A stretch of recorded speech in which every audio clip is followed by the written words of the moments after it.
Welcome back. Here's the game time weather brought to you by the Santa Cruz Beach Boardwalk. Admission free, and the boardwalk is open daily. It's a hot one, folks. 85 degrees and very clear skies. And I think we could say hottest day of the baseball season here at the Coliseum. No question about that. It is a very, very warm afternoon. A's trying to avoid the sweep. Rockies won 4-2 on Friday night. Rockies won 11-9 last night in kind of a wild one. So the A's will try to get a W this afternoon. Let's take a look at the Colorado Rockies lineup brought to you by McDonald's. Dexter Fowler, the switch hitter, is in center field. Clint Barmas at second. Todd Helton at first. Brad Hoffman right. Troy Tulowitzki at short. Ian Stewart at third. Catchers Chris Iannetta. The left fielders Carlos Gonzalez and Seth Smith will DH. The A's defensively, Holiday, Sweeney, Custon in the outfield. Adam Kennedy at third base this afternoon. Cabrera and Mark Ellis is back. Giambi at first. Landon Powell does the catching. So the first pitch of the ball game, Vin Mazzaro to Dexter Fowler, is down around the knees for a strike. And he likes Mark Wagner's strike zone already. It took one pitch. Sinker ball pitcher, and he calls a low strike, then he likes it. Aaron Cook might like it also. Mazzaro, the good sinker, and Aaron Cook, same thing. Now Mazzaro's 6 starts, as we mentioned, he's gone in his previous 5 starts at least 6 innings. Very impressive. The 2 losses against Tim Lincecum and the Giants. But every start for these young pitchers is a learning experience, and there's no question Mazzaro learned his last start that if the 2-seamer's not working, you abandon it and go to the 4-seamer and maybe take some of the movement off to throw better strikes like that. Fowler strikes out, and that's how this ball game gets started. It's a hard slider down and in. And after the sinkers, this one to the back foot. And did not get all the way down to the back foot, but still the break as Fowler tried to break the hands in. Not able to successfully. So 1 out. Here's Clint Barmas. In that last start for Vin Mazzaro, which was Tuesday against the Giants, he gave up 2 in the first, 2 in the second, and then, as you just said, Ray, maybe time to make an adjustment, and he did that, and then he settled down and pitched very well. At that point, it was too late. Clint Barmas, a 1-out double toward left. And 1 of 4 hit last night by the Rockies, all against Trevor Cahill. This one to the right side, right field, and you can see the look of Trevor Cahill. Movement on his body, and maybe couldn't believe it was going to go out, although he did leave it up, and that enabled Barmas to go very well to right field and very strongly. Here's Todd Helton. Strike down around the knees to Helton. Helton 320 with 9 homers and 53 RBIs. He's 3 for 7 in this series. I don't think the veteran liked the call for Mark Wagner, but you know the umpires will not be able to go in the dugout after a half inning. They will be on the field for the length of this game, which tells you one thing: swing the bat. Yeah. Feel for them because they'll get some water taken out to them, but they will be in the sun all afternoon. It's a smoker today. Did you give the game time temperature? It was 85. According to the television production truck downstairs. A beer and some water. Hydrate and dehydrate. Yeah. The only question is, what order will that man be drinking those 2 beers and 2 waters? Which will quench your thirst. That's all that matters. 0-2 to Todd Helton. And that missed somewhere. 1-2. Velocity mid-90s for Mazzaro, pretty consistently in his first 10 pitches.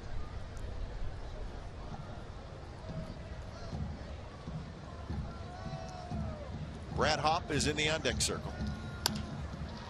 Mark Ellis is going to get a chance. Handles in between Hopp. Helton's retired. That's a great sound to hear the name of Mark Ellis being announced.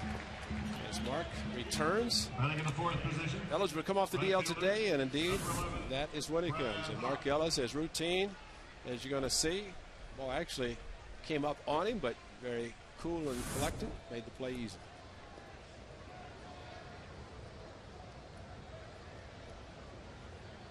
So the cleanup hitter Brad Hopp steps in. First career start for Adam Kennedy at third base. Remember, he played third base a couple innings last night. Bob Guerin says, well, let's at least get him accustomed to it a little bit. And yeah, he got a line shot sent down there. But so first time he's in the starting lineup at third. Saw him this morning, of course, up until today. All he had to do was know that he's going to be at second base. And I said, oh, you look in the lineup, and saw him at third. I said, how much you played there? And he said, never. At least never started. Yeah. At a big league level anyway. But better and sure-handed Mark Ellis, so you get both of them in the lineup. Bobby Crosby and Jack Hanahan both sitting this afternoon. And Derek Barton was the odd man out. Derek Barton was sent back to AAA Sacramento with Ellis being activated. There's some versatility on the A's bench with Hanahan and Crosby in different infield positions. 95 miles an hour from Mazzaro, so the count 2-2 to Brad Hopp. Hopp homered in last night's game.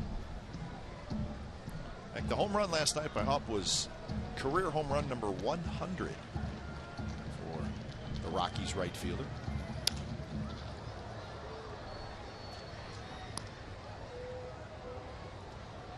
Now Derek Barton will head back to AAA and get a chance to play every day. Mark Ellis is back. They actually had to get him back on the roster, so Josh Outman was placed on the 60-day disabled list. He is down to see Dr. Andrews about his left elbow.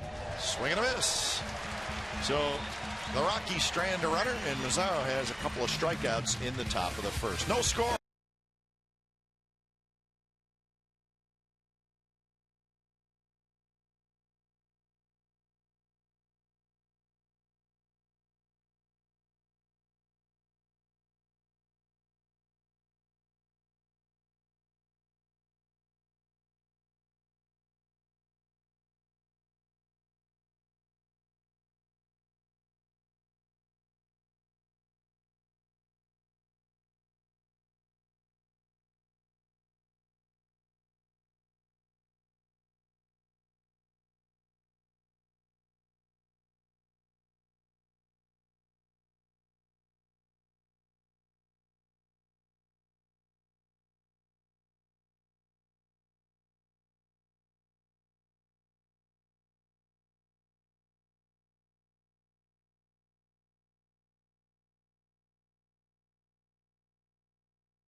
And at third base, number 12, Mike Gallego.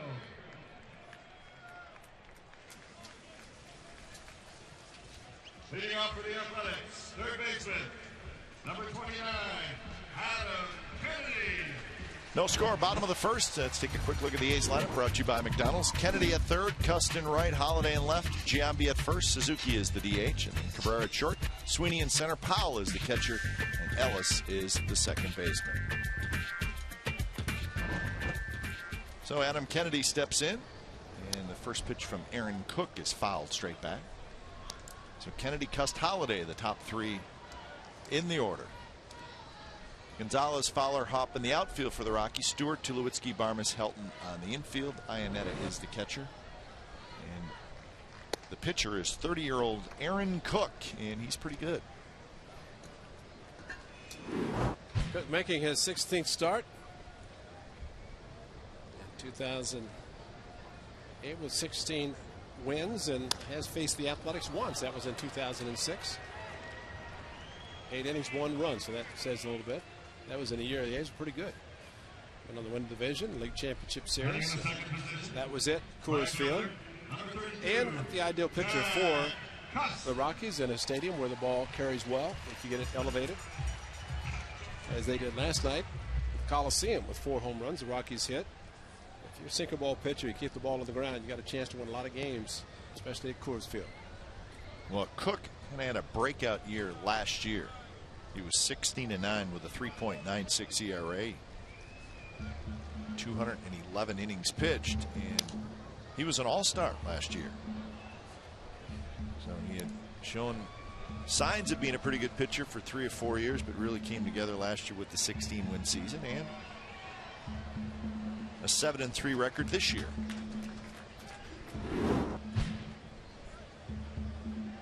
A couple of hits for Cust in the series with an RBI.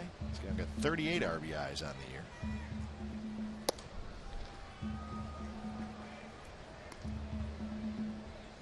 He'll be followed by Matt Holliday. There's the shift. Guess a little different. Clint Barmas, the second baseman, is not 7-8 feet out in the outfield grass, which most of the time when the shift is on, that's where the second baseman plays. But he's right on the lip of the grass. And that's a plus, because if he's back here, he's got this range that he can cover versus just kind of being along the grass, the edge of the grass, the dirt, the other 2 infielders. See, there's that good sinker by Cook, and it moves away from left-handed hitters. That kind of day, folks. You know, sometimes the best seats in the house are not the best seats in the house. This would be a find the shade seat. And you can see underneath the overhangs that people have left what might have been lower seats and moved up underneath. Definitely a sunscreen day.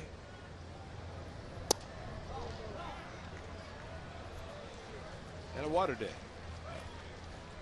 I always learn to go down to Arlington, Texas, play the Rangers where it's so hot.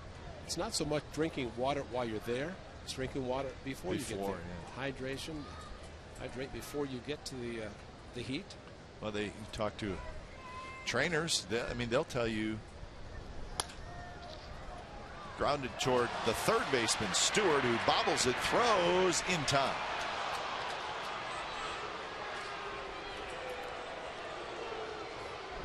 So that's 2 outs. Firestone leaderboard has to do with Aaron Cook. He is the career wins leader for the Colorado Rockies. He did it in his last start. He's won 59 games. Just past Jason Jennings. Jennings now with the Texas Rangers. He's 59-47 in his career, and this is his 7th year in the big leagues.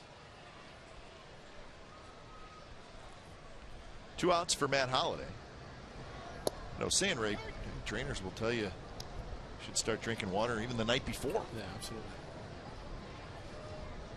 Well, definitely make sure you do drink a lot of liquids, a lot of water especially. So what did you say your all-time record for weight loss in a game? How much was it? Was it a doubleheader? Doubleheader, 15. That's ridiculous. 15 pounds water weight loss.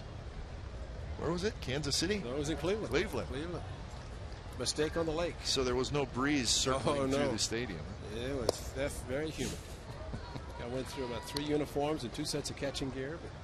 Cy Bynack take good care. Cy, big Cy, absolutely. Yes, indeed. We'll be in Cleveland next weekend. Looking forward to it. 4th of July weekend at the new facility of the Indians, formerly known as Jacobs Field, now Progressive Field. Yeah. Naming rights. We like going to Cleveland. It's a good stop, although the Indians have not been very good this year. It's been a disappointing season. Up the middle, Barmas knocks it down and then picks it out of the air and then throws it into the Rockies dugout. So Holliday's going to end up at second base. Single E4. You can say that ball ate him up. It's hit very hard, and Varmus got to it, put a glove on it, actually came up. He probably, for the sake of avoiding an error, just stopped and throw instead of throwing off balance as much as he did. And even Iannetta could not get down quickly enough to keep the ball from going in the dugout, and did not have a grip. He knew when he let the ball go that it was right between Helton and this catcher, Iannetta, who was backing up. And again, there's the play that very unlikely going to throw him out anyway, so stop, make the throw, at least keep him at first. Now with the error, he's in scoring position where Jason Giambi can bring him home. Yeah, he's home. Giambi, 10 home runs and 38 runs batted in. The A's would like to get on the board first against the Rockies and let the Rockies try to catch them. The A's have been playing catch up the first 2 games of the series.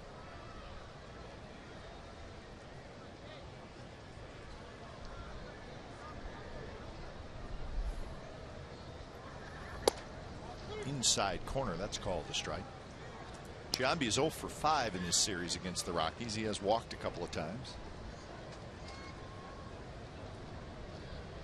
Trying to get Jason going. He's 1 for his last 17.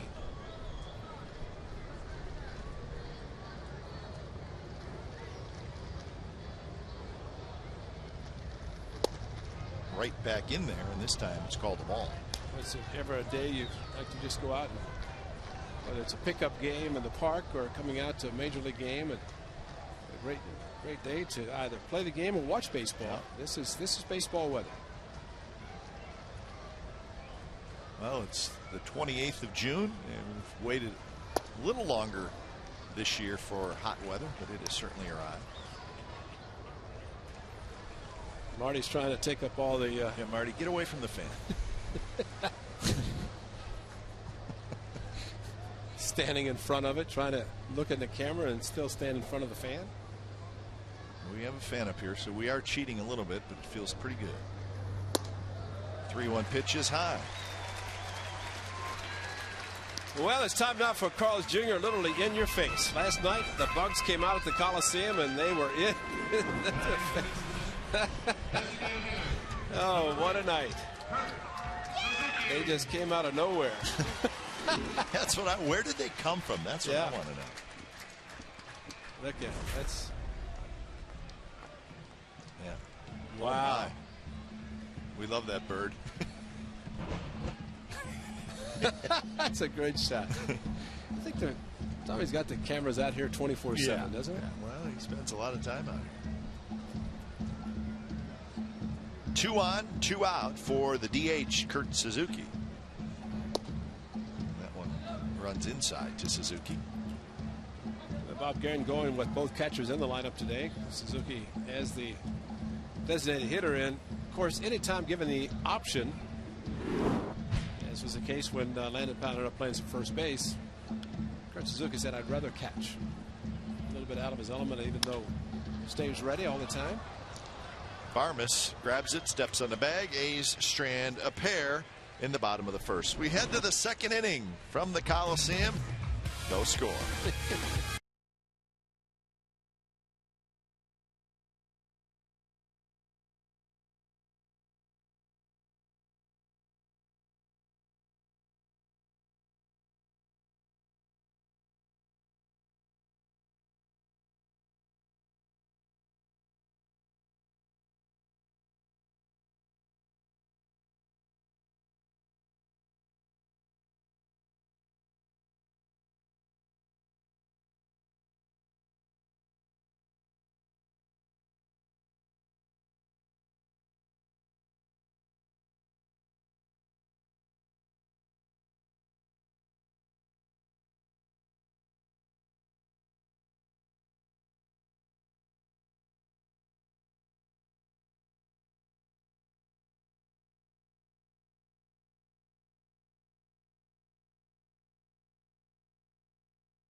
At Ricky's Sports Theater and Grill located in San Leandro, Rajay will sign autographs and take pictures. Fans 1 hour following today's game. That's today. After the game, meet Rajay Davis at Ricky's Sports Theater and Grill located at 15028 Hesperian Boulevard. That would be a treat. Rajay is a very personable young man. Might have him sing, or if you need a haircut. Dance, cut hair. Yeah. I mean, it is Sunday. I bet the barbershop would be open.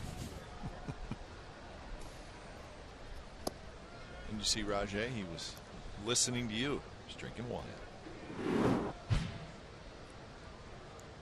Troy Tulowitzki, Ian Stewart, Chris Iannetta for the Rockies here in the second inning.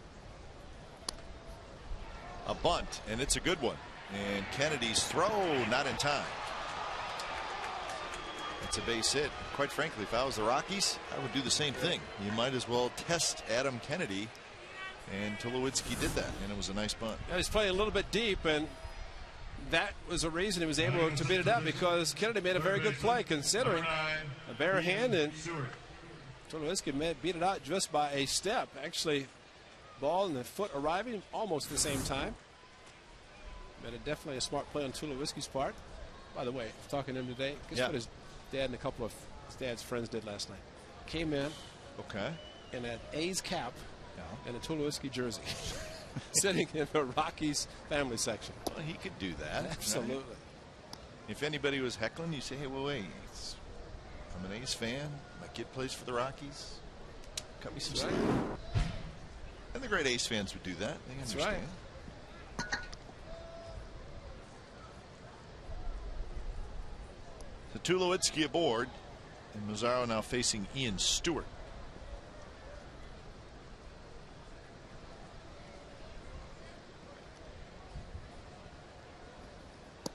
That one drops a little bit low.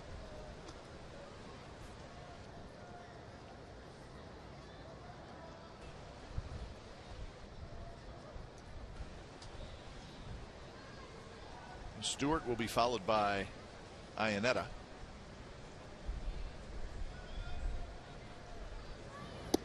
And now 3-0. We're going to have a special guest joining us in the third inning. That man, Dallas Braden, is going to pop a headset on downstairs. We've talked a lot about the things that Dallas Braden does, giving back to the community, and he's doing it again. This time he's helping some youngsters. It's Little League Day here at the ballpark, and we'll explain more. And we'll let Dallas actually explain more. So it's a very important day for Dallas Braden today. Like I said, he will join us in the third inning, and we'll let him explain it. I think you'll enjoy it. If you're helping youngsters getting a chance to play Little League, that's it. Absolutely. That's all you need to know. So make sure you stick around for that, as we know you will. No score here in the top of the second inning.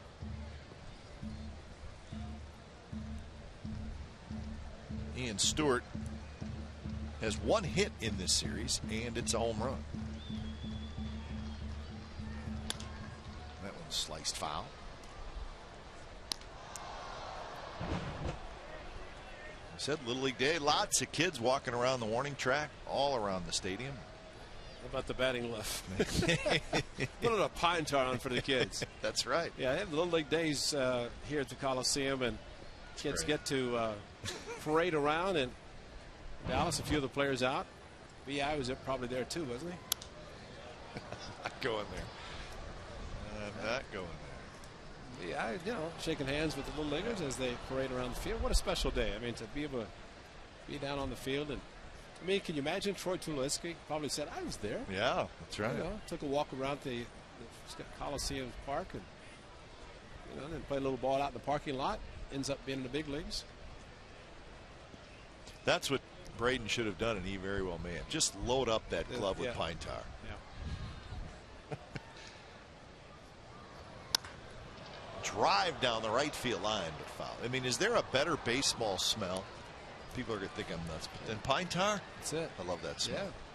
But it's funny. It's baseball. I'll go up to a guy who's, shake hands and be taking the glove. I said, leave it on. Let's go. Just, leave the glove on to shake hands. It's a great smell. I mean, that's a smell that you just a lot of times cannot get off your body. I mean, once you It doesn't matter. yeah. I mean, you think of the guys who don't, or guys who didn't. Most guys now wear batting gloves, but those don't. You get to put the pine tar and the rosin on your hands. It's there. Loaded up.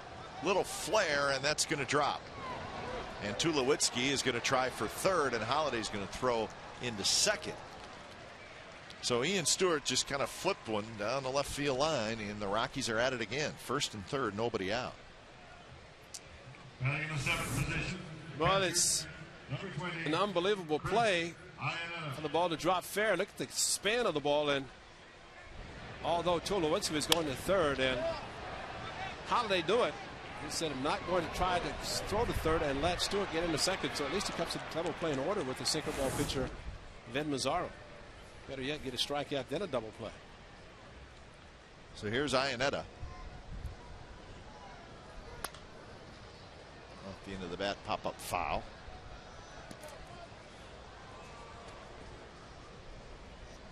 Iannetta was 0 for 3 on Friday night, and then last night he had the night off as Paul Phillips was in the lineup.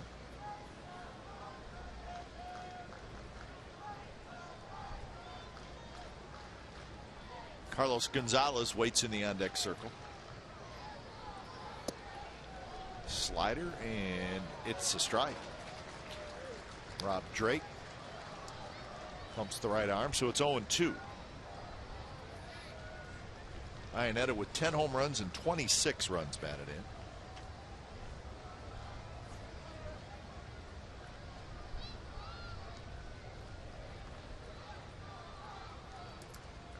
So Mazzaro looking for the strikeout.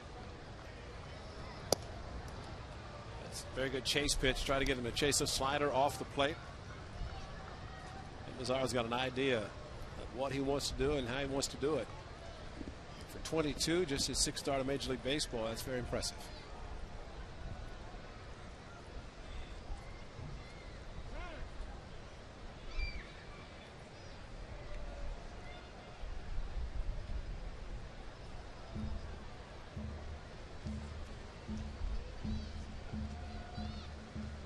The Rockies have taken the lead, early lead in both games of this series. Mark Ellis will go to second for one to throw back to first, not in time. Tulowitzki comes in to score. So it's an RBI for Iannetta, and it's a 1-0 Rockies lead. Ball just was not hit hard enough, and it was Iannetta really getting jammed on the pitch. Mark Ellis, good play at least to get the lead runner, and a play that could have very easily gone to first base, but still almost turned the double play. That's why Cabrera getting the feed from Mark Ellis, a good one, got out of the way and almost got Iannetta. But you're right, hit too softly. And so the bunt to start the inning by Tulowitzki and the jam base hit, and Rockies have a 1-0 lead. First pitch to Gonzalez is low. On Friday night, the Rockies scored 1 in the first. And they added on to that a little bit later in the game. Last night, 2 in the first, 1 in the second, 2 in the third.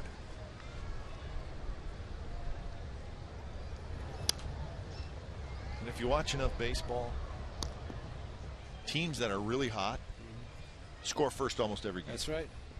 It's just one of those things that goes hand in hand. And the Rockies have won 8 out of 10, and they've won 19 out of 22. So they are hot. They always seem to jump out ahead and make you chase them. 1-2 now to Carlos Gonzalez.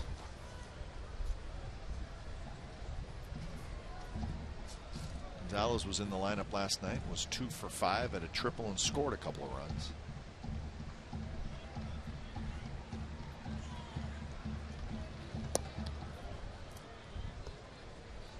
Two and 2. Lots of pitches in the early going for Vin Mazzaro.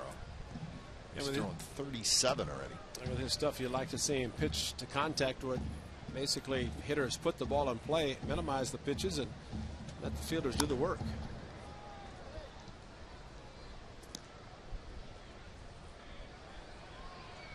Gave up a double in the first, but had a couple of strikeouts. Back-to-back hits here in the second to start the inning.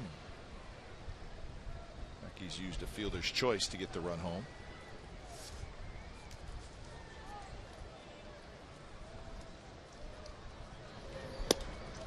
And now full count, 96 miles an hour. So Mazzaro throwing very hard, and the stuff looks like it's pretty good today. It is Seth Smith. He waits in the on deck circle.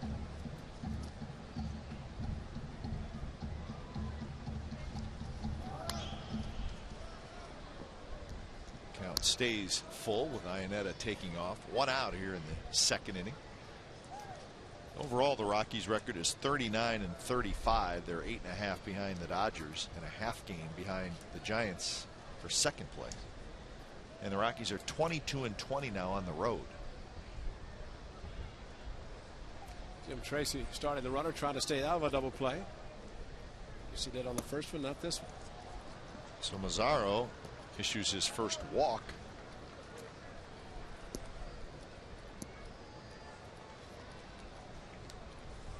Kurt Young's going to come on out. Been a little bit of a rough stretch for the starting pitchers lately. They've allowed 17 earned runs in the last 18 2/3 innings. Now, a fair amount of that falls on Trevor Cahill from last night. Cahill 7 earned runs in 3 2/3.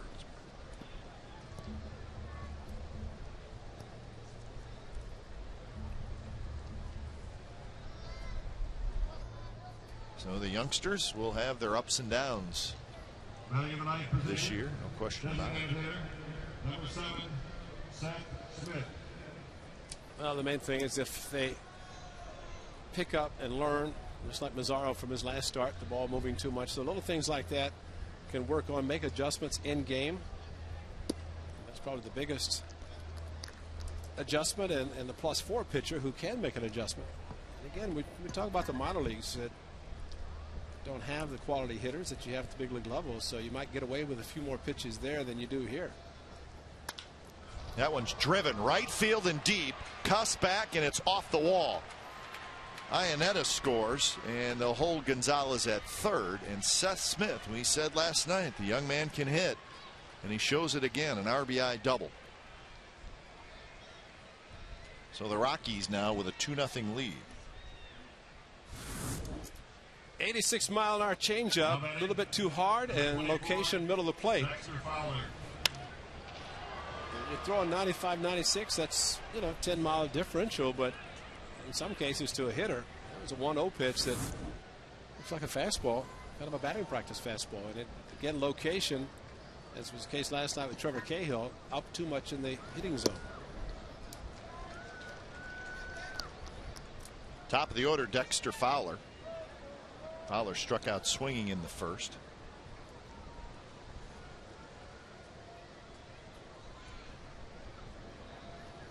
Fowler played on Friday night. He was 0 for 4. Did not play in last night's game. He's got 3 home runs and 18 RBIs. Swing and a miss. Looks like maybe a little bit of a hole there. Dexter Fowler. You've seen him Friday night as well, swing over top of that curveball down and in.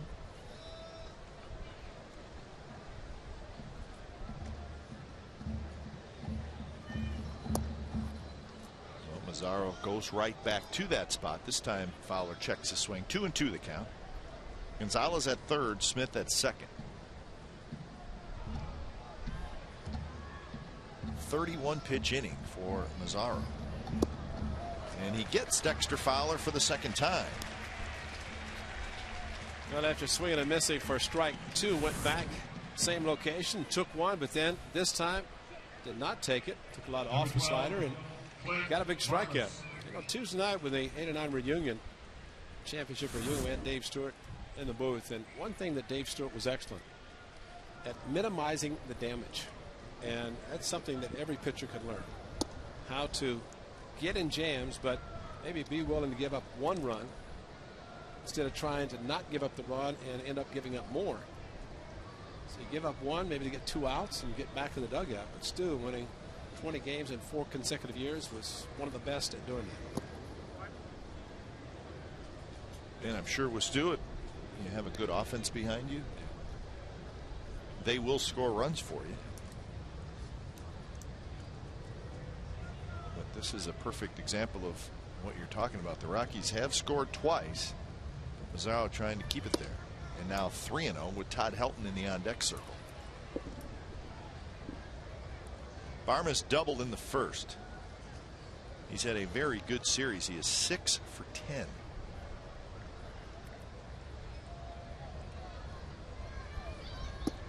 There's a strike. That'd be a good time to be swinging 3-0 because you figure that first base is open, but the veteran Todd Helton in the on-deck circle, and Mazzaro, even on the 3-1, is not going to think about walking him, not pitching around him.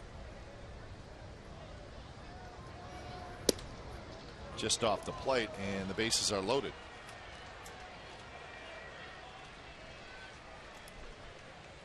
Second walk issued by Mazzaro, both of them here in the second. Number 17, Todd Helton.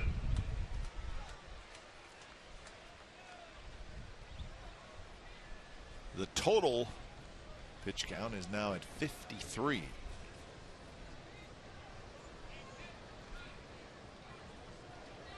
First pitch to Todd Helton. And Helton, the liner. Cabrera picks it, straightens up, throws in time. Nice play by Orlando Cabrera. Saved a couple of runs. A 2-spot for Colorado, bottom of the second coming up.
Two 2-0 Rockies, bottom of the second inning.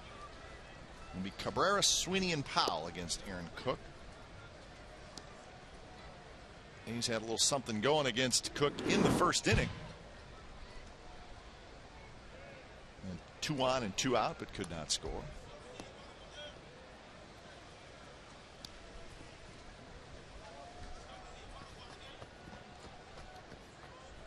And that little one, lots of sunscreen for her today. 0-2 to Cabrera, and it's outside.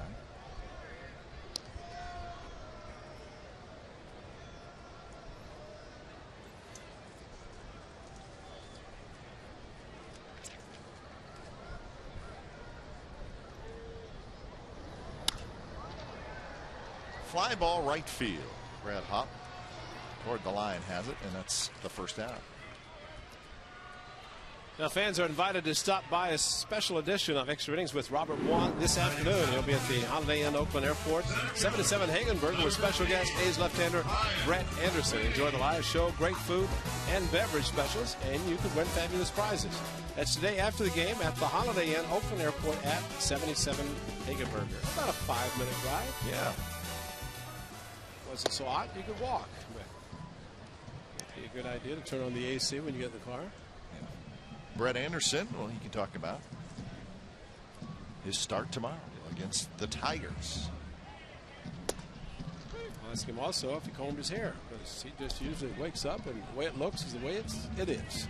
So his answer would probably be no. It is what it is. Sweeney, a tomahawks one and goes the other way for a base hit. The pitch was up in the strike zone.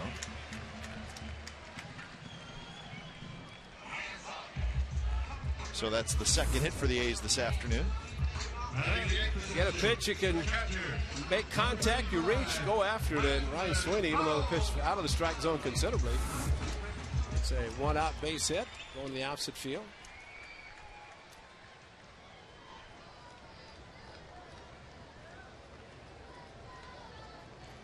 So Landon Powell will step in. Powell with a 193 average, a couple of home runs and 15 RBIs.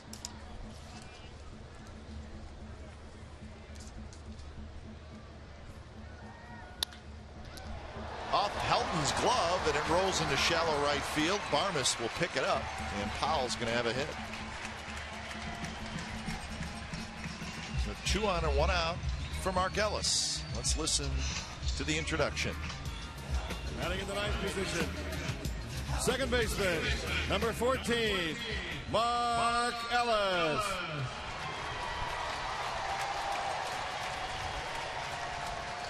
Well, one of the fan favorites, Mark Ellis.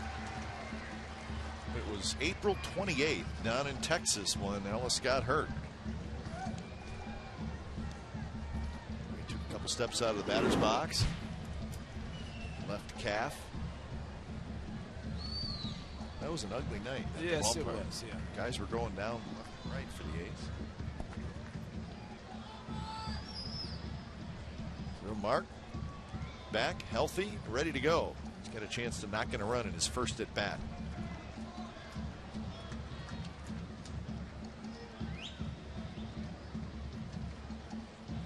And Mark's had an opportunity to rehab for a week plus. Got into several games between Sacramento and Stockton. AAA and A affiliates of the Athletics, close to the Coliseum.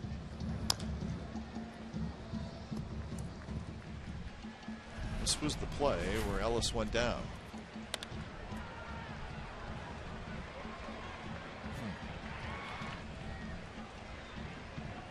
See, Nomar left that game, right?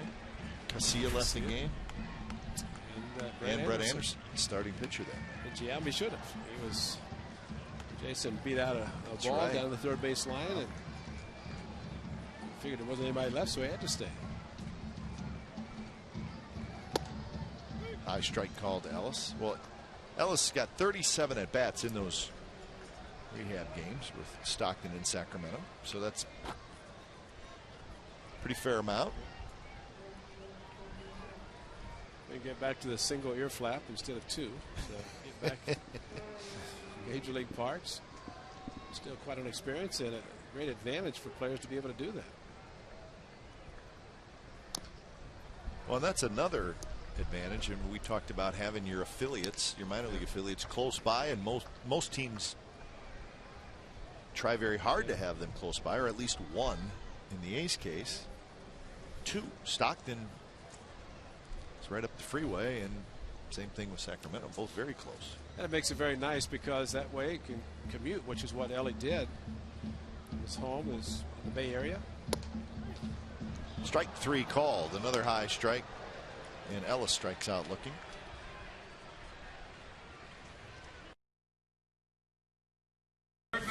Well, we saw Mark Wagner at the beginning, first pitch from Vin Mazzaro, calling it a low strike, and that two-seamer, he started outside and brought it back to the outside part of the plate, which at that shot, the side angle, like it's a little bit above the belt.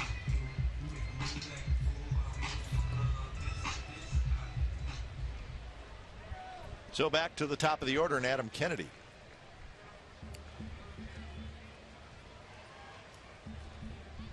Kennedy bounced back to the pitcher, and he takes first pitch he sees a bit outside.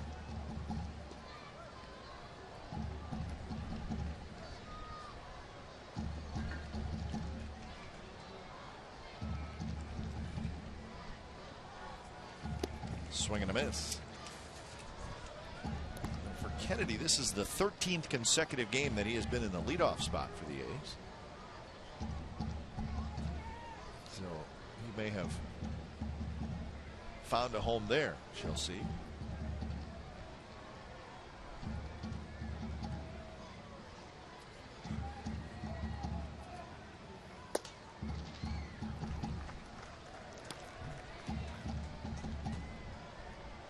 Kennedy with 25 RBIs on the season, along with the 6 home runs.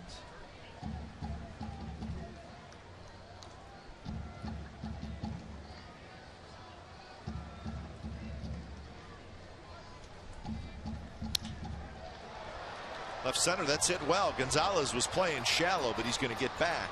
Turns around, makes the catch. A's strand a pair, so they've stranded 4 through the first 2 innings. 2-0 Rockies after 2.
And the Athletics nothing, and we promised you we would visit with Dallas Braden, and as always, Dallas is true to his word, standing by downstairs. Dallas, thanks for joining us.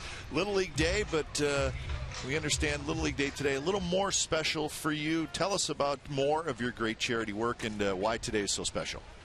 Today's pretty nice because I was able to get the whole entire Little League out of Stockton, Hoover, Tyler Little League, get them all out to the ballpark today. Players, parents, some chaperones, some league officials and all.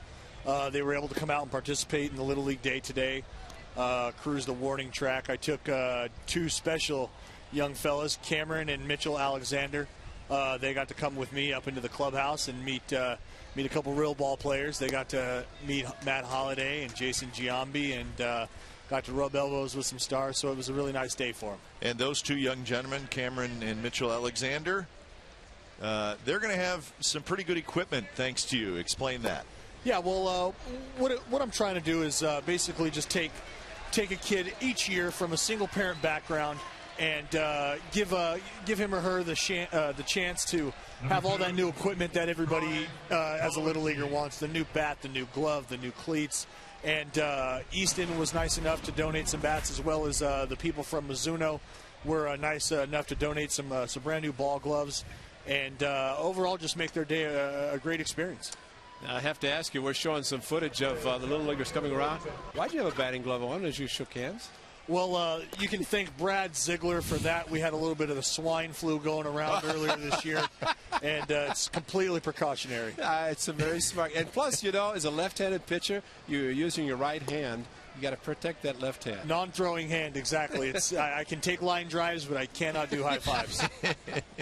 Well, it's definitely a great gesture. There's no doubt. And of course, we've talked to you before about what you did in the off season, and going around and raising food for the homeless. But, you know, how important is this for you especially, but for all players, to try to give back to the community, and especially for you in Stockton where you grew up and, you know, you have family, friends, and to give something back to the community the way you have? Well, it's huge, because I think when you get somebody that's made it, if you will, from your immediate area, and you get them giving back and getting their hands in on it, and not just, you know, like I've said, not just writing the check and making a donation and pretty much calling it a day. When you get your hands in on the work and you're doing it yourself, you reap the benefit of being able to feel and see the cheer that you're bringing into these people's lives. But it's just overall important, because we're at a position now with the opportunity we've been given on the baseball field. We're now at a position to be able to do kinds of things like this, and use baseball as a vehicle to bring your community together, or to help those who aren't as fortunate as we are. And I think today really is the step in the right direction for our small community in Stockton. So, Dallas, it was the Hoover Tyler Little League. You played in it. Tell us about some of your memories of playing in the Hoover Tyler Little League in Stockton. One thing I do really remember is, you know, our Little League wasn't in the best shape, and I do remember spending multiple weekends in a row out during what they called work parties, which turned out to be pick up rocks, right? Yes, turned out to be me shoveling dirt and wheelbarrowing dirt, loads and loads after another, in and out of the stadiums, in and out of the fields. Excuse me. I also helped lay down some sprinkler work that I'm sure has needed replacing since then. But you know, you were able. That was kind of how we did it. Is we got everybody involved. Everybody's blood, sweat, and tears went into the project, and that's why that Little League and that community is so tight knit. Is because it really is a family-oriented environment. I think anybody that knows in amateur sports, especially Little Leagues, it's all volunteer, and you know what you players did as players to help, but also the volunteers, and maybe you could talk about some of the coaches and what they did to help you get to where you are right now, kind of the beginning for you. Yeah, absolutely. You know, our coaches, it was nice, because I had a coach, Mike Lincoln, who was more than willing to pick me up for baseball practice if I needed to. He was more than willing to stay afterwards if I didn't have anybody there for me, which never was the case. My grandmother and mother were the utmost supportive cast I could have ever asked for. But you know, he made himself extremely available. Another coach, Jack McCann, was awesome. Joe Fetters was awesome. I've had a tremendous support group around me since I was a little guy, and I think, you know, or I'd like to thank them actually now, because, you know, we wouldn't be having this conversation and doing these things if it wasn't for guys like that. Tulowitzki thrown out by Landon Powell. So a very nice throw by Powell. Well, a busted hit and run, but Landon Powell, very quick footwork. Tulowitzki with a great jump, but Landon Powell threw a little bit high, but Cabrera brought it down quickly to get the tag at second base. But excellent footwork by Landon Powell at second. So 2 outs now in the top of the third. Dallas, one thing you said, and we talked about living in Stockton, sleeping in your own bed. Just talk about the importance of being there, even during the summer, while you are playing here in Oakland. Well, it's nice, because I'm able to see everybody around town. You know, we talk baseball, we talk shop at the restaurants and stuff. It's just nice to be in your own community. All right, Dallas, stick around. We're going to talk with you next half inning as well, if you don't mind. We appreciate it. Sounds good. All right, 2-0 Rockies.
thrown out by two brothers, Cameron and Mitchell Alexander. Those are the two children that Dallas Braden will be sponsoring this year for Little League, and both of them did a great job with a little help from probably Coach Dallas Braden. So Dallas, tell us about those two youngsters. I know that I'm sure they're very near and dear to your heart. Those are the two guys that you will be sponsoring this year. Yeah, you know, these two little boys are very special. They've overcome a lot in the in this recent past. Their mother's done an outstanding job of keeping them focused. They're both honor roll students at in school in Stockton, excelling academically as well as on the athletic field. Their mother is also involved in a master's program at Sac State, pursuing her academic future. It's just a very academic and education-oriented family, very driven, and it's special to me because you're seeing the youth of our small community start to shine through even under the worst circumstances. Well, and they're getting a lot of help from you, and that's the most important thing. Dallas, thanks for joining us. Great job.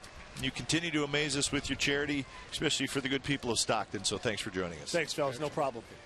So Dallas Braden, again, he keeps raising the bar, doesn't he? Well, he does, and it's it's special. But I think also that he's willing to do it.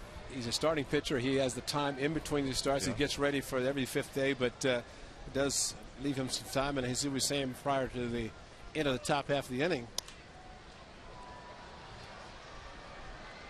Todd Helton, a long run in foul territory. He makes the catch. But the fact that he does live in Stockton during the season, and that's very unusual because players want to stay close to where they're playing. For example, in the Bay Area, but he wants to be there so he can be in the area, so not only sleep in his own bed, but also be in the area during the daytime and enjoy where he grew up and help out even during the season, which again is very rare. And you know what, Ray, when you talk to him, you can tell that he's enthused about helping out. It's in his voice. And I think that's the great part of it, is that he is into it.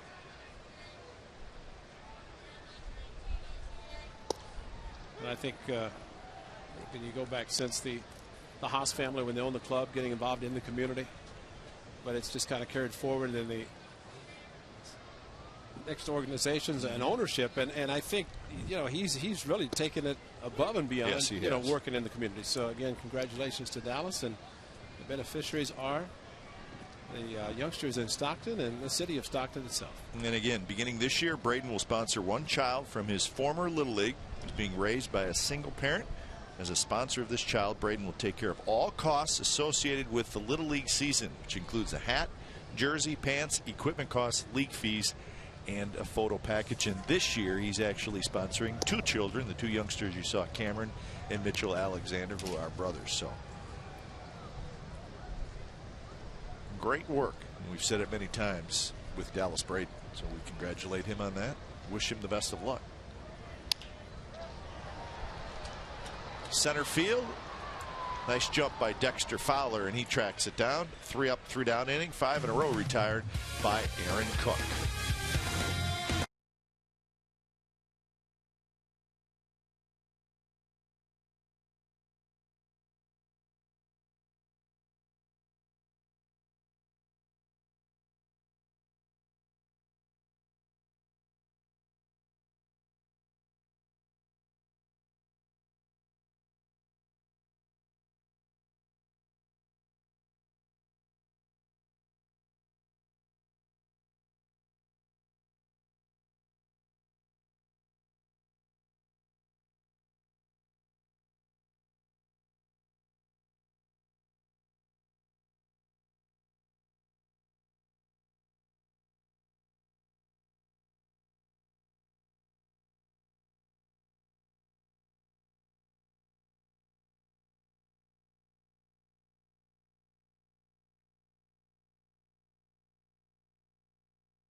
The A's nothing. Vin Mazzaro back to work. He'll face the bottom three in the Rockies lineup: Iannetta, Gonzalez, and Smith. And it was the bottom of the order that led to the 2 runs the Rockies scored, and that was in the second inning. Iannetta knocked in a run with a fielder's choice.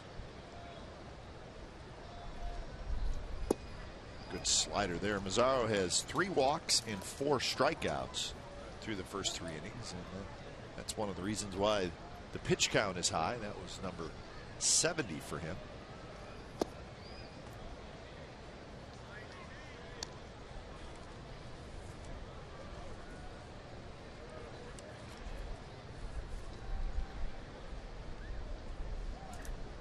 Two-two to Iannetta. Swing and a miss.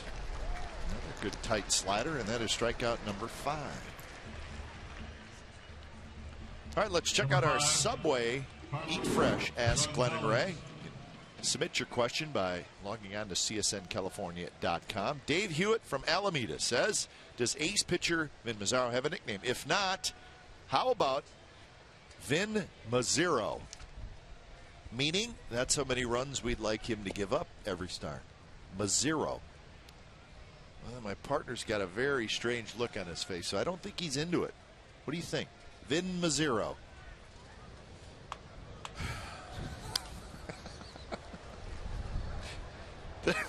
Let's go with Vin. The heavy sigh gives it away. Mazzaro? Vin Mazzaro. Hey, Mazzaro. That's a good effort by our. Is that Josh? Oh, that's Dave Hewitt from Alameda. We appreciate your question, Dave. But a heavy sigh from my partner Ray Fosse is never a good thing.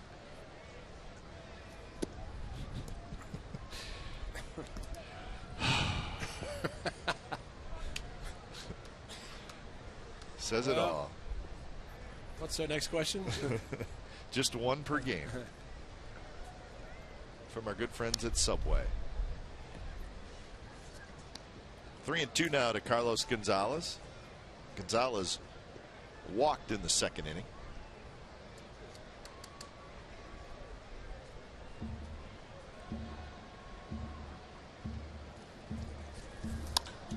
That one's driven. Right field.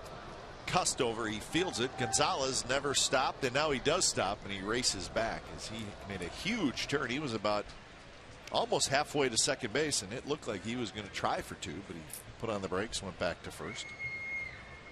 Number 7. So that's a good base runner to be able to go that aggressively around the bag and stop, because Jack Cuss had a strong throw, and an accurate throw would have thrown him out. Almost the point, try me. But what Gonzalez saw was Jack had to take a few steps to stop his momentum after he caught the ball, and realized the throw came back in accurately, and at this point keeps the double play in order if he can get Smith to hit the ball on the ground. Seth Smith, an RBI double in the second inning. He had a drive to right center field and scored Iannetta.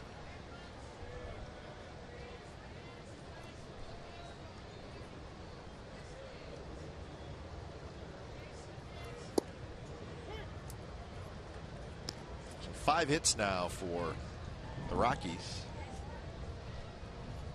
They had 22 hits in the first 2 games of this series. Most of them coming last night when they had 16.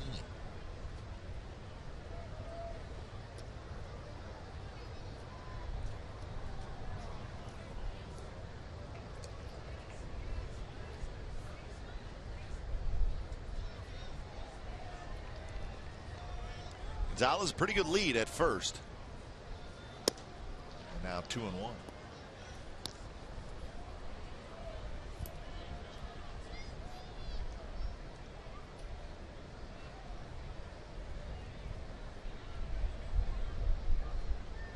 Dexter Fowler, top of the order, will be next. And now 3-1. Seems like they have a lot of movement on his fastball again today, as was the case last start against the Giants. And when a catcher sees that, he has to make an adjustment and almost go to the center of the plate and just allow the movement to keep it in the strike zone. Runner takes off on 3-1 and it's foul back.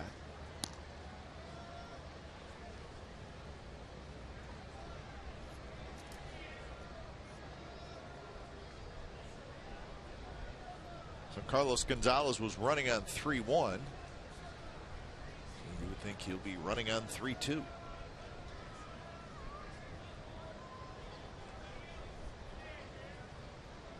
There he goes, and the pitch is bounced. Cabrera has it. And that's the second out. Gonzalez now in scoring position. So starting the runner kept the Rockies away from the double play. Number 24, Dexter Fowler. Right about talking to Mazzaro and maybe reminding him, Dexter Fowler, we've struck him out, throwing him nothing but sliders down and in. Did we change our pattern or to stay with it? Usually you stay with the pattern until the hitter proves he can hit it. But in this case, giving up a hit would score another run. So you may see a little bit of a change in how they want to approach the guys they've already struck out twice. Fowler chases that pitch and hits this one foul.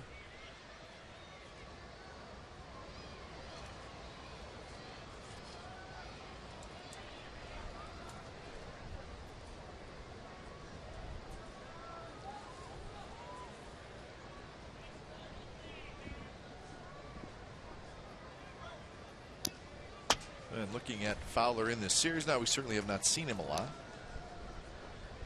Figure out what kind of hitter he is, but he does walk a fair amount. He's got 33 walks on the year, 58 strikeouts. He leads all National League rookies in hits and walks and runs scored and stolen bases.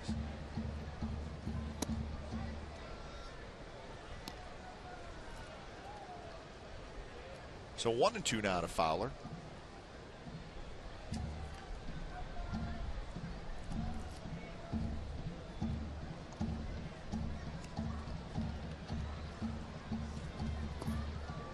Did he go around? Yes, he did. So Dexter Fowler strikes out for the third time, all swinging, all on breaking pitches. And that is 6 strikeouts now for Vin Mazzaro. 2-0 Rockies, bottom of the fourth coming up.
Bottom of the fourth inning, the Rockies 2 and the A's nothing. Suzuki, Cabrera, and Sweeney. A's have 3 hits against Aaron Cook, all singles. He's walked 1, he has struck out 1 through the first 3 innings. Suzuki came up with 2 on and 2 out in the first and grounded out.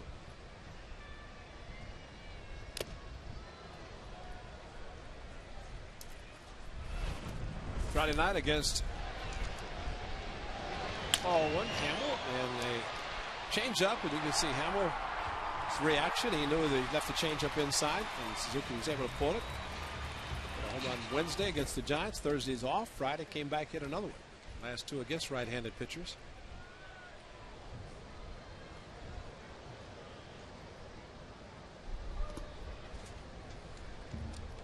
So Kurt, 5 homers, 30 runs batted in on the season. The DH today. You have to force yourself to stay loose between at-bats as a designated hitter, especially if you're used to catching every day, and getting loose, staying just catching. Barmas on a backhand plate takes care of Kurt Suzuki for the first time. 6 in a row retired by Aaron Cook. Send along congratulations to the Wirtz family, Megan and Michael Wirtz. He's excellent reliever, the proud parents of their little boy Braxton, born last night. So we got an infielder, catcher in Crosby and Powell, Matt Weiss and Susie, and now a reliever in the Wirtz family, Braxton Wirtz. So welcome to Braxton, and congratulations to the Wirtz family. Babies are coming fast and furious this year. Mark Ellis and Sarah waiting this week sometime. Have another infielder, a double play combination. No, can't be, because it's going to be a girl. That would be a story, though. That would be the story. Maybe in 20, 22 years. You never know.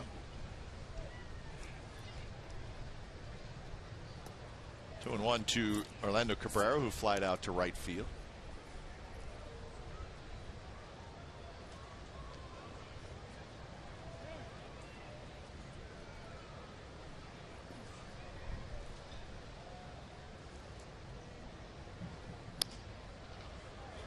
Barmas backpedaling. He'll get there, and he's got it. 2 outs here in the bottom of the 4th inning. So Aaron Cook on a pretty good roll right now. Center fielder, number 15, Ryan Sweeney. Well, that gentleman's working up a sweat. He's up and down the stairs. I would think that beverage choice would be going fast. Yes, he's doing good today. Yeah, he's walking up and down the stairs, heading back to refill, reload. The coffee guy, probably not doing so good today. The Dibs guy, good, but you better sell him in a hurry, although his backpack is iced out, I'm sure. We haven't had it in a while either.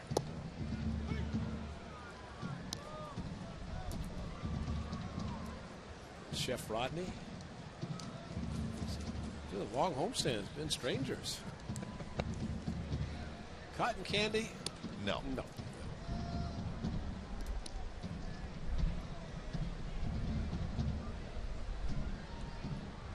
Anything ice cream related? It's a go. 1-2 to Sweeney, who had a base hit. His first at bat. He's got a base hit. His second at bat. So Ryan Sweeney, a couple of line drives. He's 2 for 2.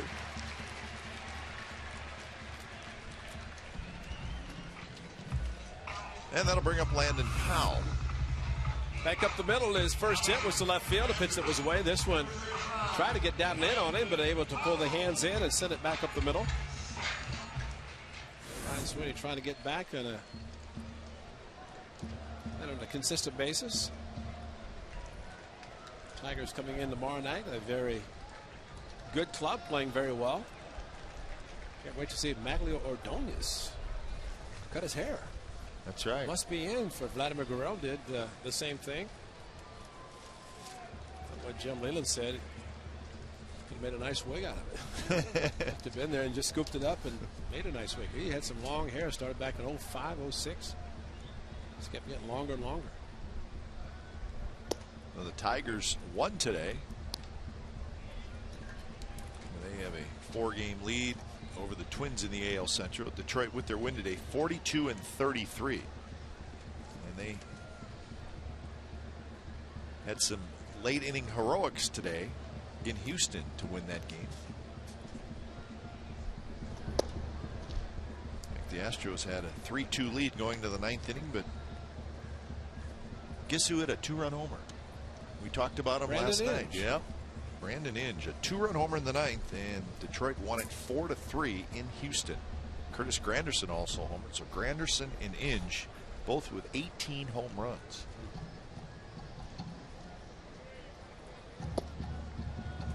So the Tigers, as Ray said, having a very good season. And they will be here tomorrow for a 3-game set. Brett Anderson, Rick Porcello on Monday, Gio Gonzalez, Armando Galarraga on Tuesday, Dallas Braden, Justin Verlander on Wednesday. Edwin Jackson pitched today, so the A's will not see him. Galarraga, we saw him in Detroit. He was not pitching well, but he is pitching better now. Barmes has it. Flips to first, side retired. 2-out hit for Sweeney, nothing else. We're headed to the 5th inning at the Coliseum. 2-0 Rockies.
Sportsnet Central tonight at 6 o'clock on our sister station, Comcast Sportsnet Bay Area. So tune in.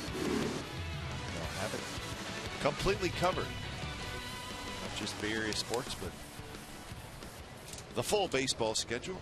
Lots of finals starting to come in. Keep you updated on those. The first place Texas Rangers in the AL West will play tonight. They'll be at home, and they will be hosting the San Diego Padres. That's the rubber game of that 3-game series. Angels are leading the Diamondbacks in Arizona 4-2. That game in the top of the 5th inning. And the Mariners trying to make it 2 in a row over the Dodgers. Seattle with a 4-0 lead over LA in the 5th inning. That game there is Olsen and Kuroda, the pitching matchup. The Angels had a straight steal of home. They did. It was just the old-fashioned, I'm taking off. It looked like that great shot of Jackie Robinson. Remember when he steals home? It was Gary Matthews Jr. He just took off, and he slid, and he just beat the tag. So a steal of home. The pitcher out of the windup as Lazaro out of the windup with a good slider again. So the slider has been the strikeout pitch for Vin Mazzaro today. Of course, he's gotten Fowler 3 times with a slider down and in. Well, he's got 7 strikeouts, Ray, all of them swinging. Yeah.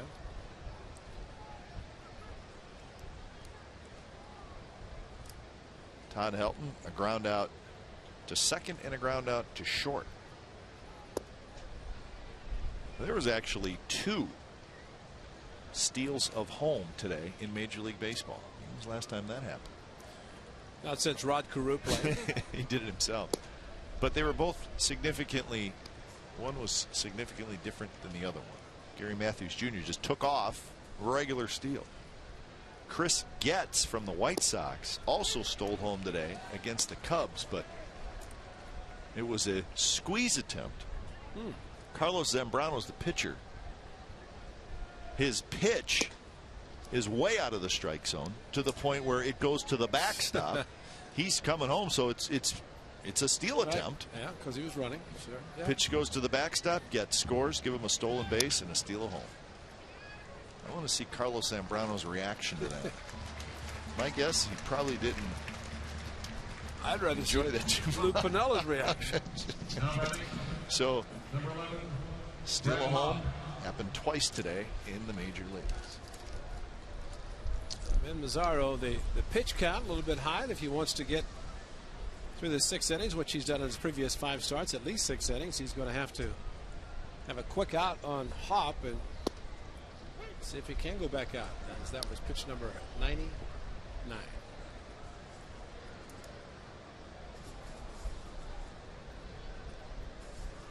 Hop like Fowler, and no success against Mazzaro. Hop struck out in the first swinging, struck out in the third swing. Craig Breslow starts to loosen up. Breslow has pitched first 2 games of this series. They just rolled the first pitch to the catcher. No, he's a gamer. Everyday Craig. Yeah. Tom Hanks is going to give him a nickname. He'll have a nickname.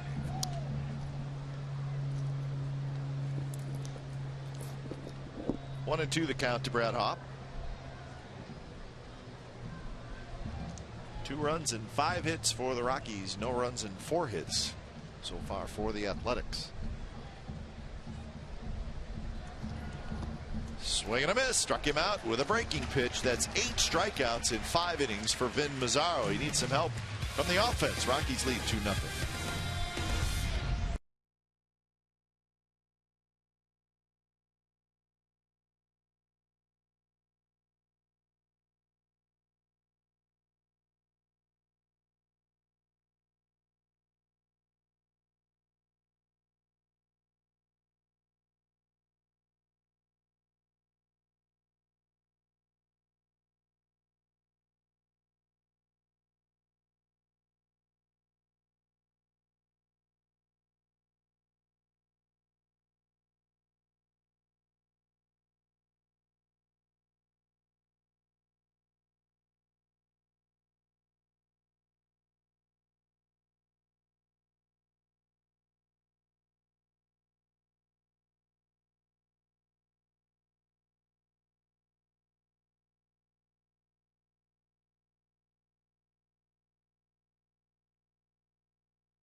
Mark Ellis steps in to lead it off for the A's in the bottom of the 5th inning. 2-0 Rockies behind Aaron Cook. Cook first pitch strike to Ellis. That was pitch number 63 for Cook. So he's okay pitch count wise. He's 2 okay. 2 okay, yeah. And he throws a lot of sinking fastballs as well, so it doesn't take quite as much out of your arm as maybe lots of breaking balls do. Hit hard, fair, past a diving Ian Stewart, and Mark Ellis digging for second, and that's a leadoff double. First time this afternoon the A's have had their leadoff hitter aboard. Yeah, good swing by Mark Ellis, but more impressively was his running as he hammered it past the diving Stewart at third. But watching him run to first, round the bag, and we talked to him right after the injury, and when he started to come back, what was it like? Of course, taking out from the batter's box, something he'd done many, many times. Just can't think about it, especially if it's well, and it looks like he is fine. Here's Adam Kennedy, who rolls one foul.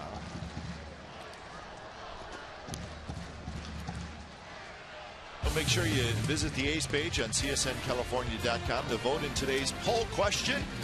Will Mark Ellis' return help turn the A's around? Well, we don't want to put it all on Mark's shoulders, but I think if you're going to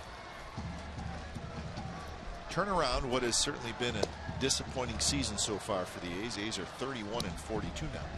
You just have to put your best players out on the field if you can, health-wise, and Mark Ellis is your starting second baseman. So it can only help. That's the way I look at it. Getting him back. And he's going to be solid at second defensively, and already second at bat, a ringing double down the left field line. So even though it's the fifth inning, the A's down a couple of runs. Get him over to be able to get him in, take advantage of the opportunity with the leadoff double to at least score one run, if not more, in this inning. Casilla is getting loose as Breslow was up in the fifth inning, and now Casilla is the chosen one.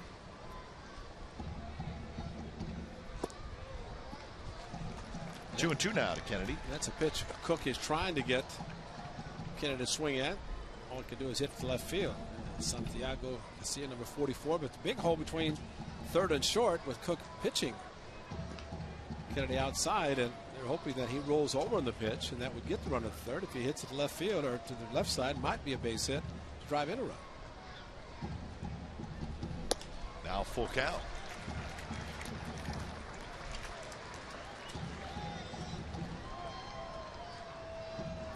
Jack Cust will be next. A leadoff double by Mark Ellis here in the bottom of the fifth.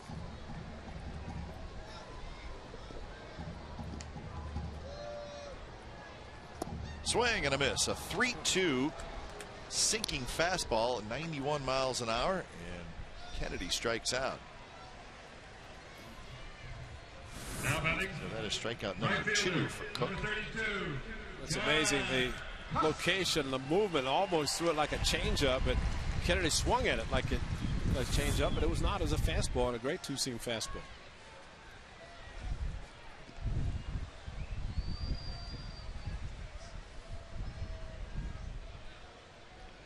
So Cust will try to get Mark Ellis home.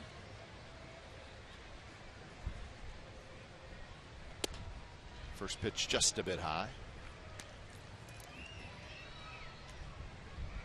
Cust a ground out in the first inning and a fly ball to left field in the third, so he's 0 for 2.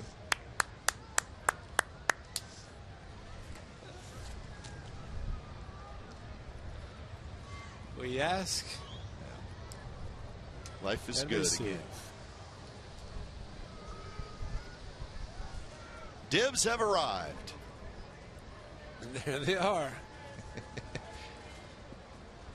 No, we just got not just one container of dibs. We got a box full of dibs.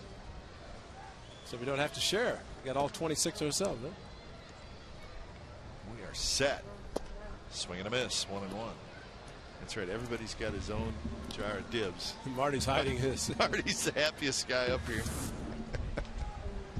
Good pitch for Jack to hit to left field and maybe drive it out of the park, but no contact with the high fastball from Cook. Same one that Mark Ellis hit for a double.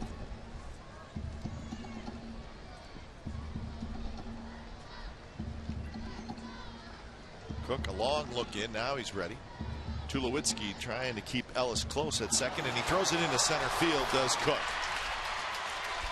The infamous pickoff at second.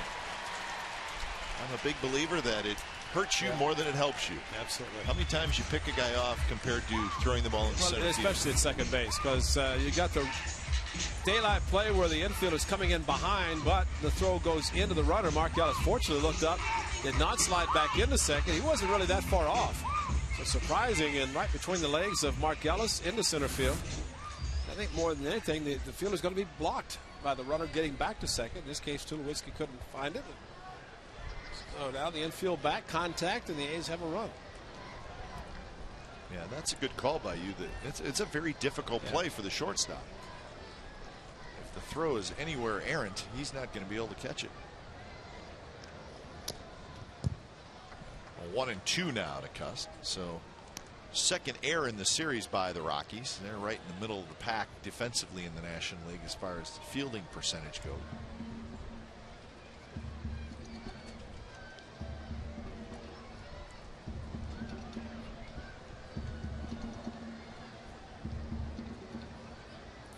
Cust just has to put it in play.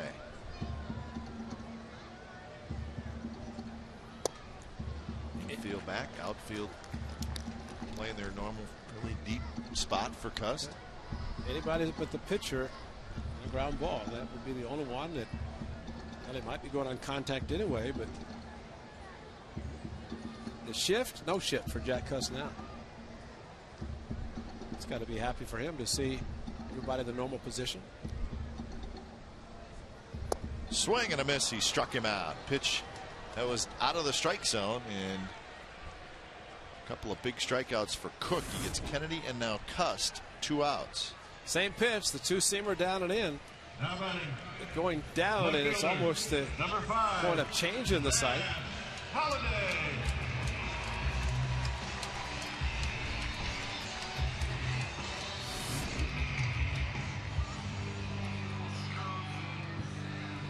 Yeah, you kind of hope for a wild pitch.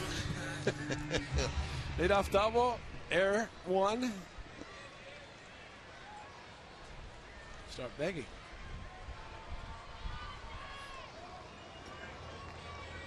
Matt Holliday is 1 for 2. Hits that one. Little jam shot foul. Holliday had a base hit in the first. And then a foul out in the third.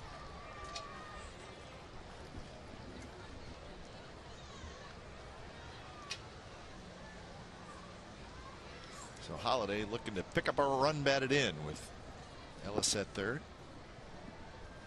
It's been an RBI drought for Matt Holliday. He has just 2 RBIs in his last 18 games. 39 for the year.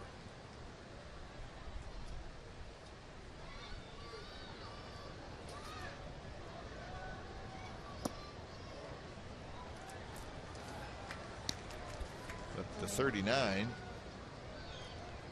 still leads the A's. Cust with 38, Giambi with 38.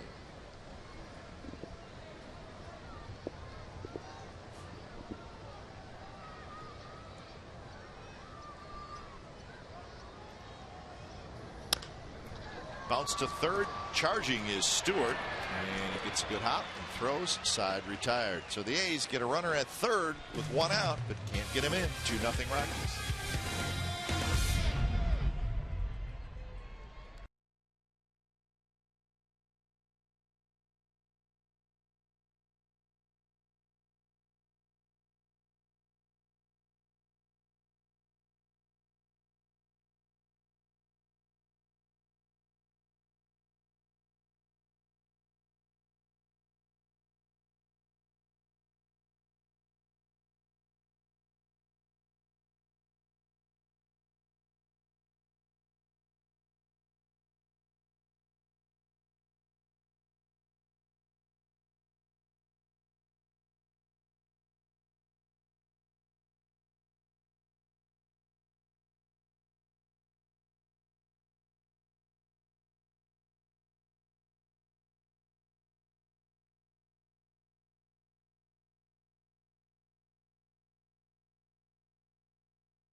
California is brought to you by Cash Creek Splash of Cash. It's giving away $12,000 cash daily. Visit cashcreek.com for details. Absolutely gorgeous day in the Bay Area if you like it real hot. Right now the A's are cold. They trail 2-0 to the Rockies, and the Rockies are going for the sweep. Vin Mazzaro back out there. So Mazzaro has gone 5 innings. He's thrown a lot of pitches, but he's been very good. He's got 8 strikeouts, and that is, he's already set a career high in strikeouts. The most he had before today was 6, and that was in his last start.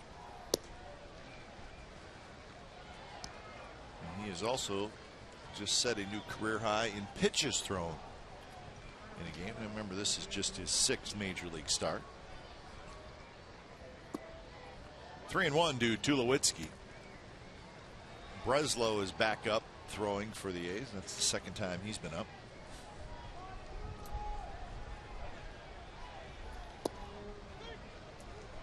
Down around the knees, a strike, says Mark Wegner, the home plate umpire. It's back to his original strike zone.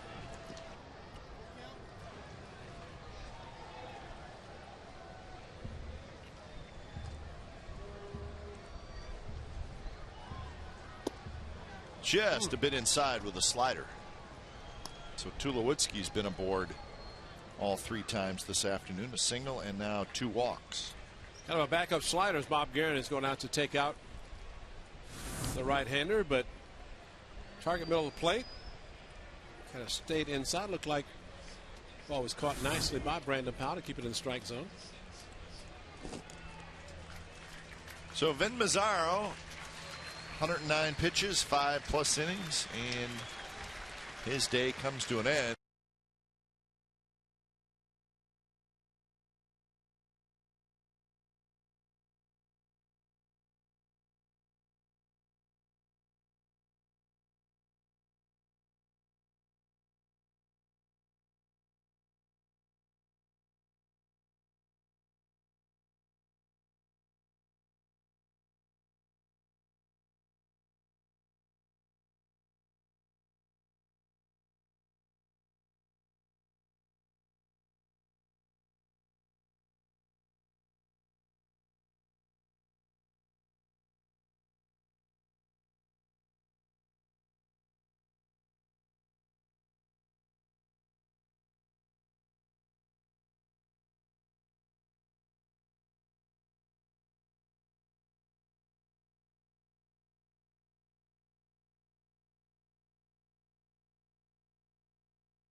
Durham Ultra Premium Pet Food. Tickets are $15 for each fan and dog, with a $5 dog fee being donated to Dogs for Diabetics.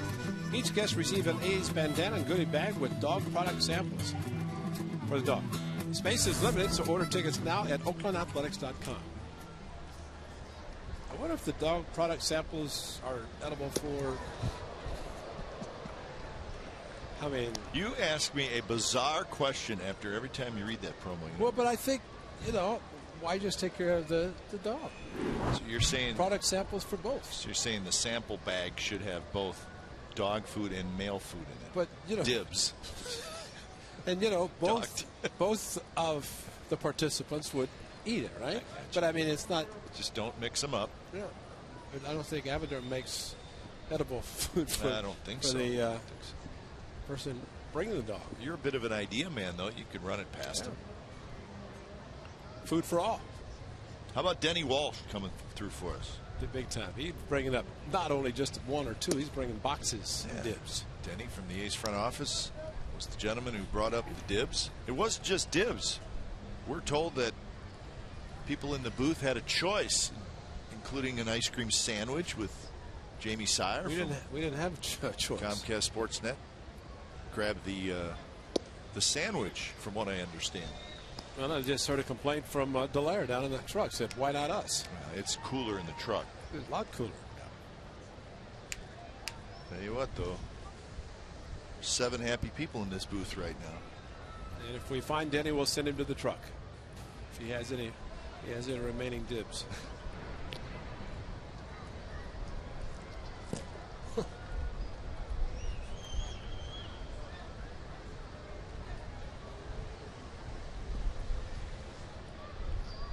Two and 1 to Ian Stewart. So now 3 and 1. So Stewart's left-handed. The next hitter, Ionetta, is right-handed. Then after that, it's Gonzalez and Smith. So including Stewart, 3 of the next 4 hitters are left-handed. So this is going to be Breslow's inning to get through.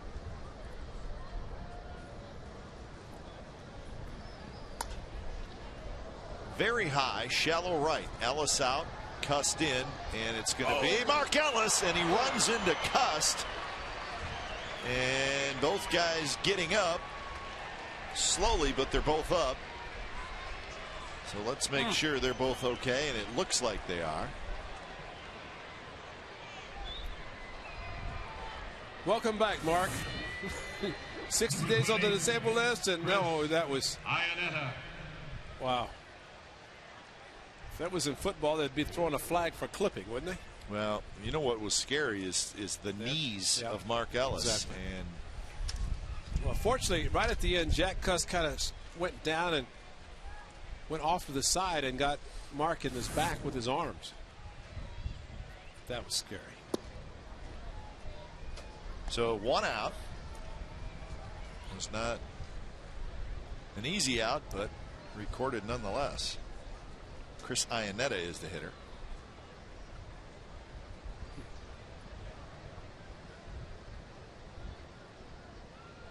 Ionetta reached on a fielder's choice that knocked in a run in the second. He later scored in that inning and then struck out in the 4th.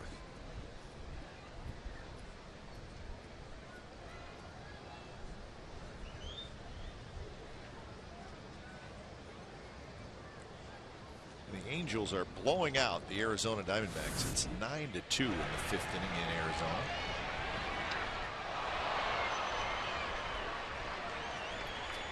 Jack was running in. He looked at Mark Ellis. But important for an outfielder to start calling if he thinks he can get it. That way the infielder can back out of the way.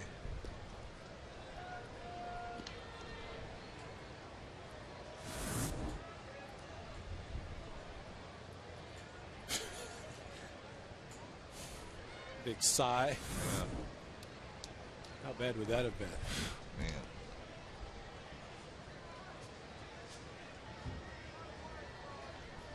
Tulowitzki takes off. The throw to second base goes into center field, and Tulowitzki spins around, sees the ball is in center field, and then takes off for third.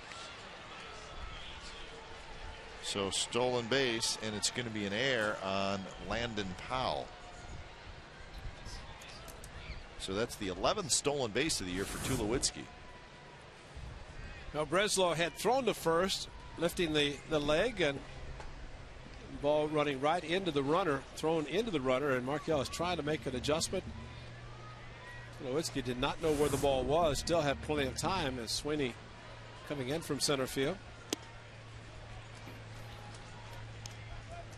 So infield in for the A's as Breslow gets a swinging strike from Ionetta. The count 2-1.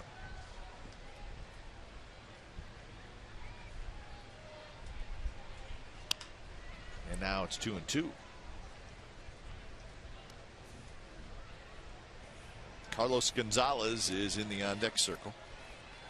2-0 Colorado here in the 6th.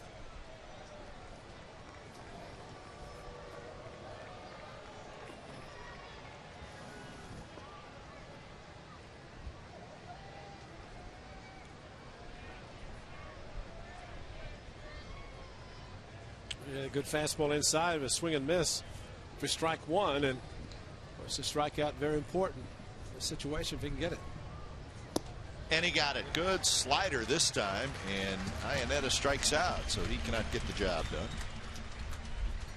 Now, he used the fastball and then came back with the hard slider and the swing over the pitch, as we saw several of the Rockies, especially two, and Hopp and Fowler swinging over the slider thrown by Vin Mazzaro.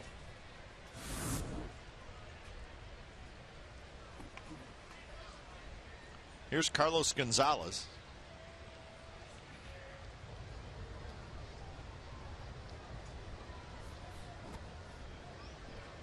Curveball line to right center, and that's a base hit, and that's going to go to the wall. Tulowitzki scores. Carlos Gonzalez with a big 2-out RBI double. So Gonzalez a single and a double and a walk this afternoon. Well, they hung this one. Good pitch to get the strikeout, but a big hanger that enabled Gonzalez to stay back, recognize, and then unload. And he's successful in that same area last night.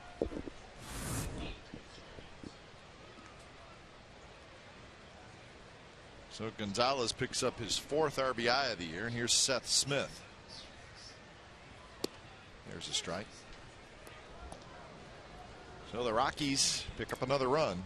They got 2 in the first, 1 here in the 6th for their 3-0 lead.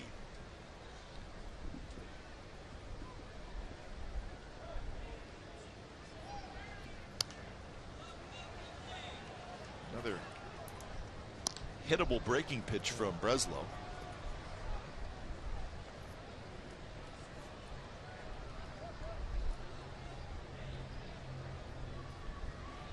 So the leadoff walk comes in to score.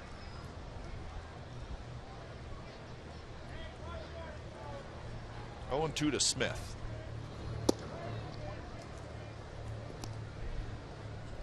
Mentioned that Angels scored 9-2 in the 5th. And the Mariners 4, the Dodgers 2 in the 6th.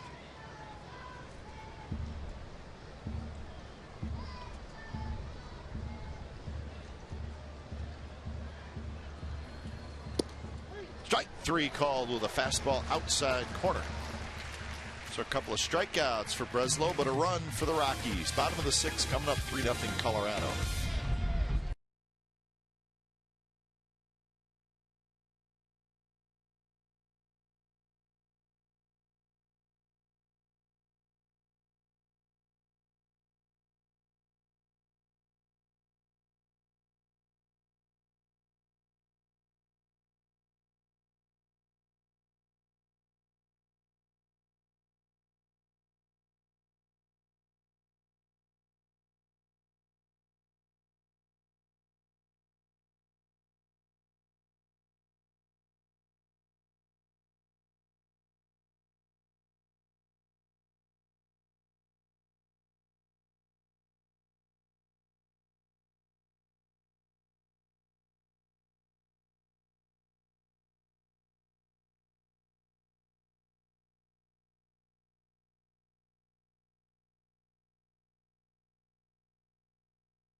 Vote for the All-Star Teacher. Check out our finalists, their bios, and the video features. The winning teacher receives $10,000 for his or her school.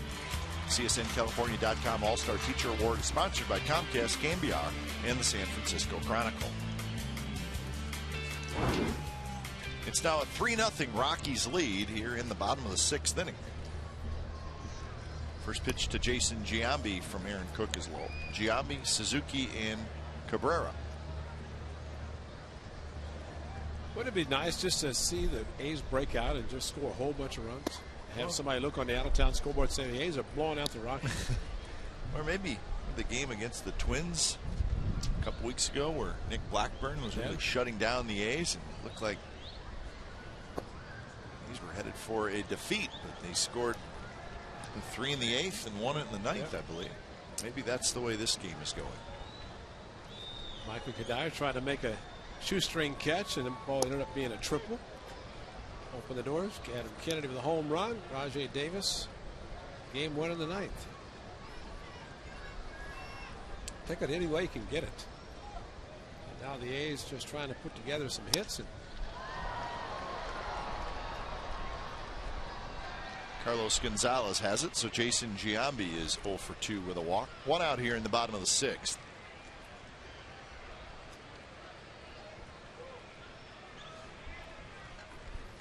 Kurt Suzuki has a couple of ground outs today.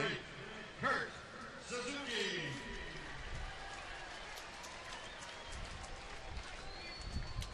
Kurt now 3 for 11 in this series against the Rockies with a double, a homer, and 3 RBIs.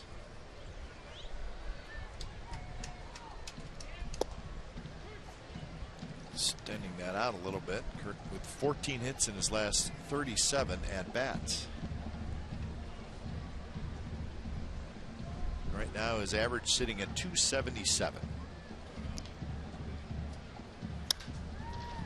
Bounced into center field, a base hit. Hit number 6 for the A's.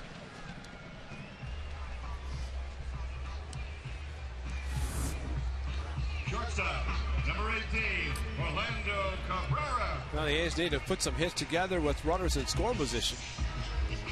Leadoff double last inning, nothing came out of that, and now 1 out single. Suzuki's home runs in back-to-back games. Giambi had one in the second game of the series against the Giants. Then you have to go back to San Diego. Another base hit past a diving Tulowitzki. So back-to-back hits for the A's. And it'll be Ryan Sweeney who has had a couple of hits, a couple of line drives. Aggressive swinging, back-to-back pitches resulted in back-to-base base hits up the middle. Now batting, center fielder, Tulowitzki's getting his uniform dirty today. Ryan Sweeney.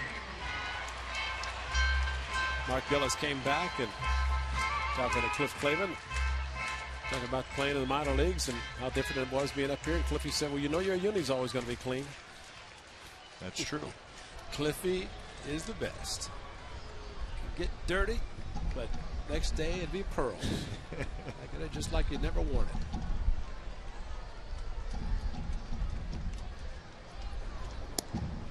First pitch to Sweeney is a strike. Sweeney with a base hit to left field and a base hit to center field.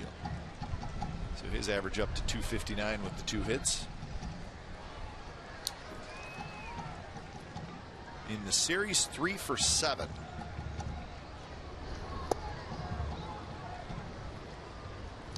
So Cook with good sinker ball. And Sweeney, guy who likes to pitch down. It's Randy Flores.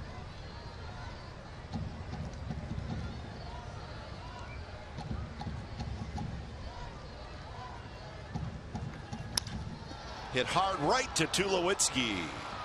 And that's a double play. Sweeney hit it right on the nose, but it was a tailor-made double play. 6-4-3, and the A's do not score. 3-0 after 6.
Comcast Sportsnet California is brought to you by Carl's Jr. The teriyaki $6 burger with grilled pineapple is back at Carl's Jr. Beautiful look at downtown Oakland. Coliseum just a little south of that. Santiago Casilla, the new pitcher for the Athletics. So Breslow an inning in relief of Vin Mazzaro. Casilla will go right after the top of the order for the Rockies. 25th appearance for Casilla. The ERA still high at 5.96. But he has pitched better as of late. In fact, he has not allowed a run in 5 of his last 6 outings, and that covers 6 1/3 innings pitched. So starting to see him get back to the form he showed last year in the first half when he was very good.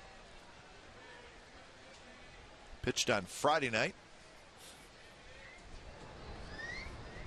In fact, Casilla has retired each of the last 12 hitters that he has faced. So he's got a nice stretch going. He faces Fowler, bunts it, and Casilla picks it up, and that's the first out. So that would Dexter not Fowler strike out again. No, exactly. I don't blame him. 3 strikeouts, 3 sliders down and in from Vin Mazzaro. Clint Barnes. You see, it has a similar slider, so anyone will take a chance.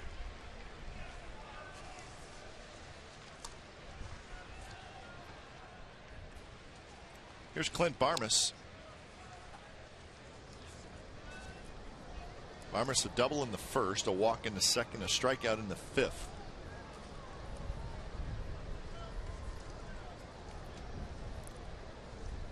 Barmes has had a very good series. 6 for 11. He's got a home run.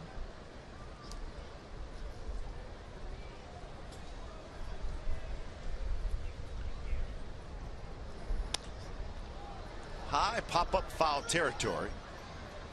Adam Kennedy over, and he's got it, no problem. 2 outs here in the 7th. That will be a big change for Adam Kennedy, playing at second base here and Number 17. going to third, one of the corner positions. He'll play some first also, but a lot of foul territory. And he'll play for the Angels for so many years. I'm sure he lost a few at bats because of the foul territory. Now he gets a chance to learn how to play it and know that a lot of the balls will come back in play. So Casilla has retired Fowler and Barmes, and now it's Todd Helton.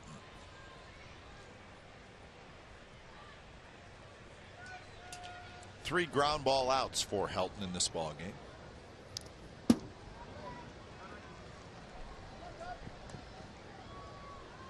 He's 3 for 10 now in this series.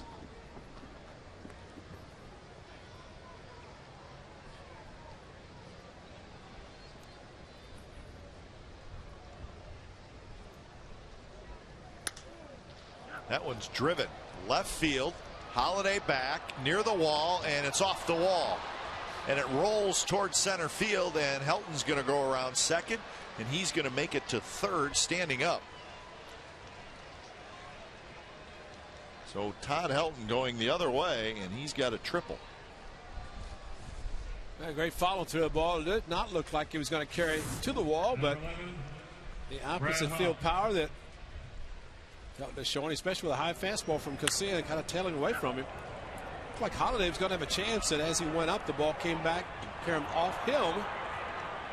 And Sweeney was backing up, but the ball did not come back straight. It looked like it hit the wall and then hit Matt Holiday, and that sent the ball shooting towards center field.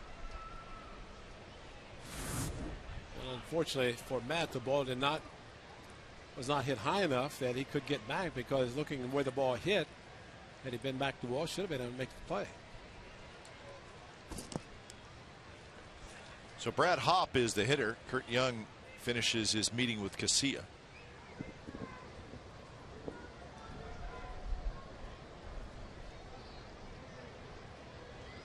Brad Hopp has had a tough afternoon. He's 0 for 3 with 3 strikeouts, all against Mazzaro. Vin Mazzaro with 8 strikeouts in 5 innings. So I'm sure that Brad Hopp, even though he's a very good hitter, is glad to see Mazzaro out of the game. 2 for 10 in the series for Hopp with a home run and a couple of RBIs.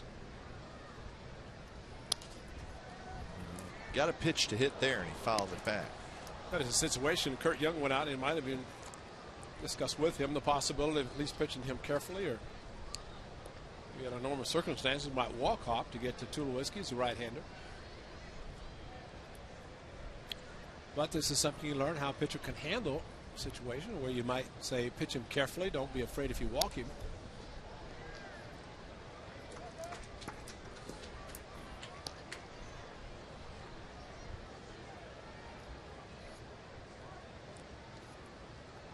Tulowitzki is the on-deck hitter.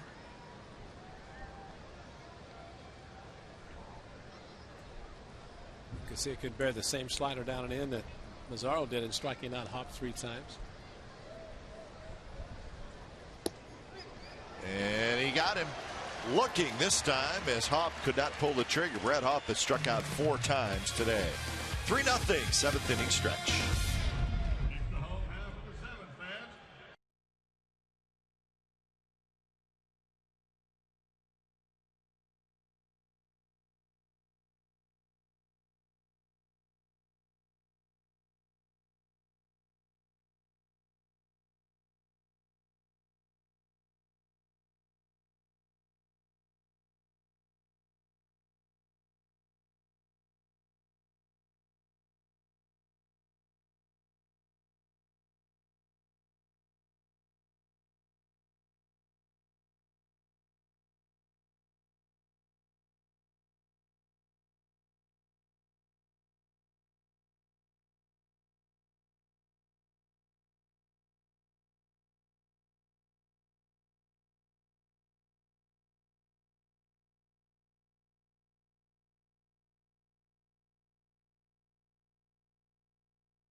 Rewind Little League Day. Dallas Braden before the game. Mark Ellis during the game. He's back in the lineup from the disabled list. A little action for Mark Ellis early in the game, and that play right there resulted in a run for the Rockies. And then Colorado would get a second run in the inning on Seth Smith's RBI double. And in the 6th, it was Carlos Gonzalez who delivered an RBI double. Landon Powell is retired, so it's the Rockies 3 and the A's nothing as we have reached the bottom of the 7th inning. AT&T, the nation's fastest 3G network. AT&T, your world delivered. 3-7-2 for Colorado, 0-7-1 for the Athletics. So Aaron Cook back to work here in the 7th. He's now thrown 92 pitches. Brad Ziegler starts to throw.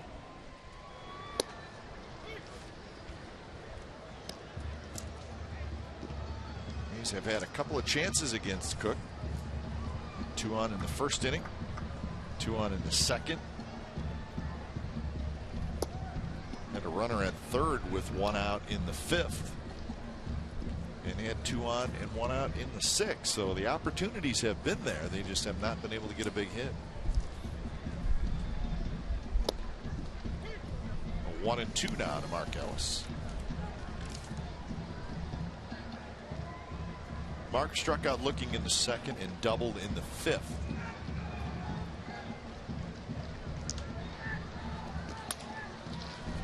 Hits that one to the right side. Barmes is there. 2 outs. So to the top of the order, and Adam Kennedy. Third baseman, number 29, Adam Kennedy.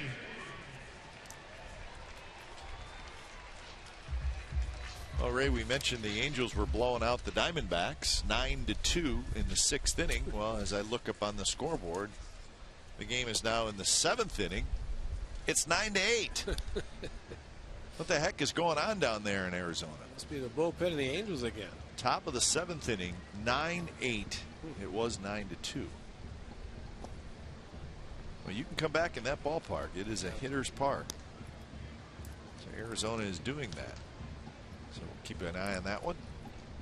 And they want to extend the game as long as possible, stay inside the enclosed confinements before they have to go outside.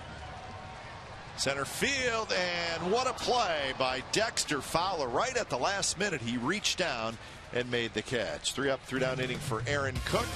8th inning coming up, still 3-0 Colorado.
California, check out MLB.tv. Log on to the internet to watch every out-of-market game of the season live. For more details, visit OaklandAthletics.com, where baseball is always on. You know what Marty Lurie told me? What? He said he watched the 1970 All-Star game. I guess on MLB TV, MLB.com, someplace. Wow. He said, "You ever seen the entire game?" I said, "No." And I got a highlight tape, but that's just about 30 minutes. So you can go back. So you could find stuff like that at MLB.com. I've got to find out. I've got to check it out to see. First, they have a lot archived, which makes it nice when you think you might have said something, you realize you didn't, so you can go back and listen to yourself. Yeah. Or you didn't think you said something and you did. Yeah, I don't want to listen to that. No, it's a great feature. You just put in the date and pop up the game. You can listen just like it's just happening. How many innings did you catch in that game? Did you? 9. So you came in fourth. Who was the starter? Bill Freehan. Bill said that's it, huh? Well, that was, yeah. Earl Weaver made the decision, and that was it. And there were, well, they had 3 catchers. Yeah. Oh, there was a third. Okay. Yeah. Now they have, I think, 2, but they allow, if the catcher who starts and leaves the game, for some reason the other catcher gets hurt, he can go back in. Yeah, which is a good rule. 2-2 to Troy Tulowitzki. Brad Ziegler, the 4th pitcher for the A's today.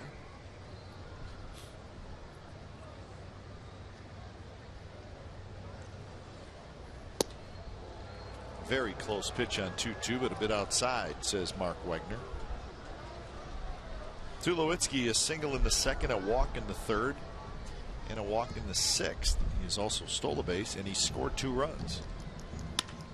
And it's a line shot right at Adam Kennedy, and Kennedy grabs it. Nothing to it. At least he was playing a little bit deeper. I'm sure Cabrera, shortstop, saying a few words to him. They was on him last night as Kennedy went in late in the game, played a little third base, and got a bullet sent to him. And he was saying to Cabrera today, he said, "I'm not supposed to charge those, am I? I'm supposed to let the ball come to me at third." Yeah, when you're that close, you better.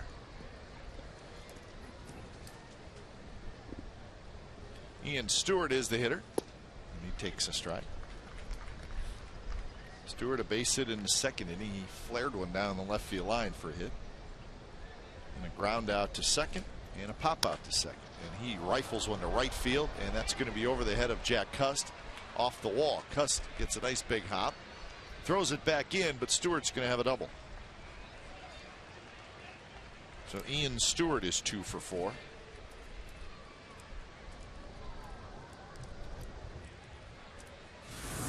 Number 20. And that is hit number 8 for Colorado. And Jack Cust knew all he had to do, or could do, is turn around, play the ball, to carry him off the wall. And the fact that it popped up so high, it was going to be able to get an easy double. Now the Rockies have 4 doubles and 1 triple, so 5 extra base hits of their 8 hits. I'm a big advocate of the extra base hit.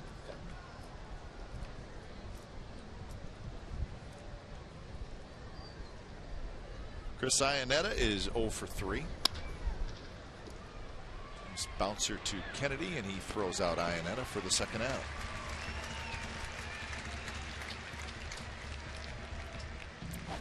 Now that's the kind of play you want if you're playing your first game at third base. Ball took a nice hop right to Kennedy. Here's Carlos Gonzalez. He had a big hit in this game, a 2-out RBI double in the 6th.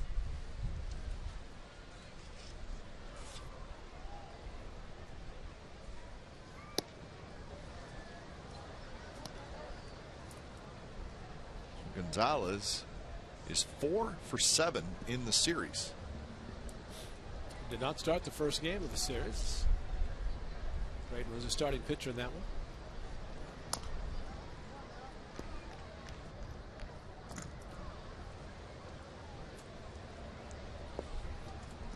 I think we saw the talent that Carlos Gonzalez has. A short amount of time he's with the A's last year, but very talented outfielder, and I'd say very close to being a 5-tool player. And given the opportunity to play on a regular basis, he probably will show his power and ability to hit well. And that's the trade was made. Rockies wanted to trade Matt Holliday. At least the A's wanted a right-handed bat, and they got it. Part of the trade was Carlos Gonzalez, Houston Street, Greg Smith. 3 to the Rockies, 4, Matt Holliday. 2-2 now to Carlos Gonzalez.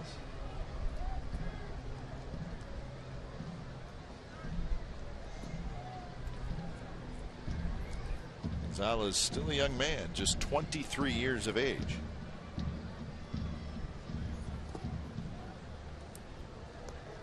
Says 6'1", 215 pounds.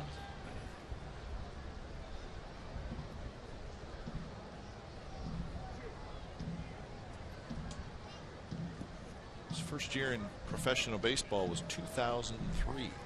So he came into pro ball at a very young age. Inside, and that's a walk. So Carlos Gonzalez has been on base all 4 times today.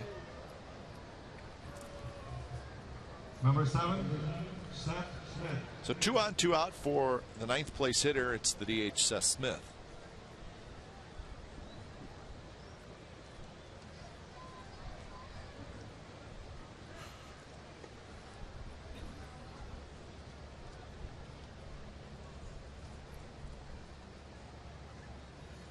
Inside again.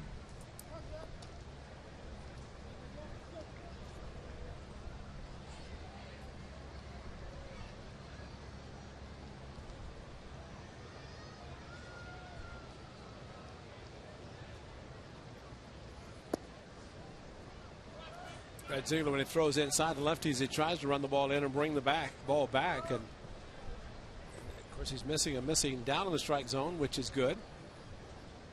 I want to leave the ball up, but Ziegler just in a little bit of a different role this year. Last year, he was put in the closer role. Houston Street and he were sharing a while, but Brad pretty much took over. Andrew Bailey has stepped forward, and Brad went through that period of time in which he wasn't feeling well. Came back, and now more of a setup role. There's a strike in the inside corner. 2-1 to Seth Smith.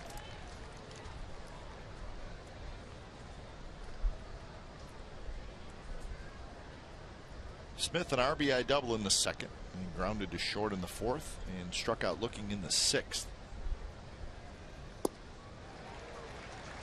Change up, and it's 2-2. Let's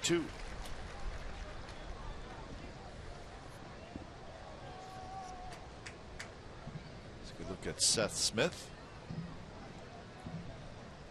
He was a college quarterback, Ole Miss.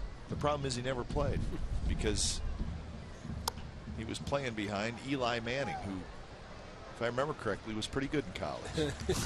Pretty good in the pros. Yes, too. indeed. 2 left. Bottom of the 8th coming up. Business for the A's. They trail 3-0.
We have reached the bottom of the 8th inning. 3-8-2 for the Rockies. 0-7-1 for the A's.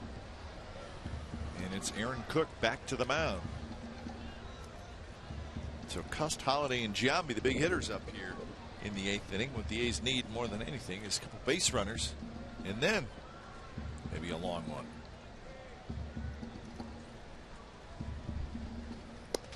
Inside corner, that's a strike to Cust, and it's quickly 0-2. 1 walk, 3 strikeouts for Aaron Cook so far. He has thrown 101 pitches. He's trying to duplicate what he did in 2006 at Coors Field, where he 8 innings of 1-run baseball to the Athletics and a no decision. And he strikes out Cust for the second time, so Jack is 0 for 4. And that'll bring up Matt Holliday. Left fielder, number 5. He's had up to 7 hits. They've stranded 7.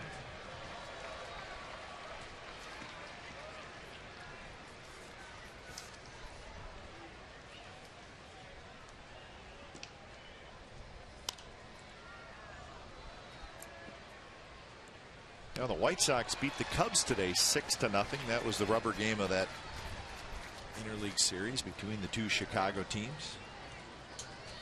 Danks the winner, Zambrano the loser. Line drive right into the glove of Carlos Gonzalez. Can't hit it much harder than Matt Holliday just did. Well, he's playing very shallow too, which is surprising considering the power of holiday, but also we have seen Carlos Gonzalez go back on a couple of fly balls today. They look like it might get over his head, but that's a base hit normally with the depth of the outfielders. Confidence you have to go back on a ball enables you to play shallow and rob more of hits in that regard. Giambi takes a bit high.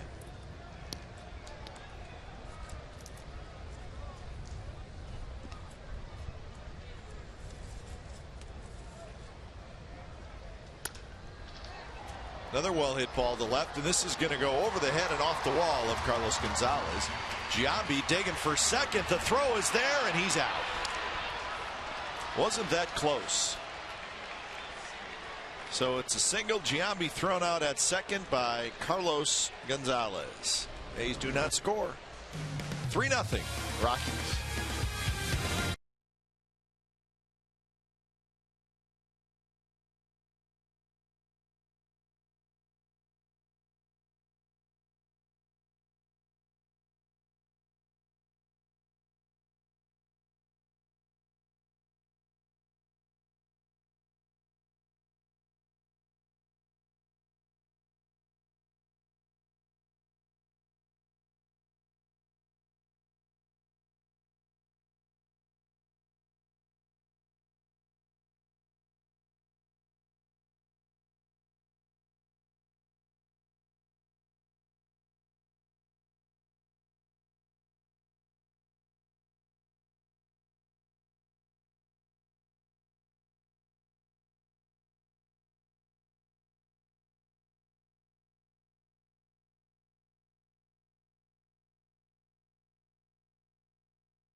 Rockies 3, A's nothing. Top of the 9th inning.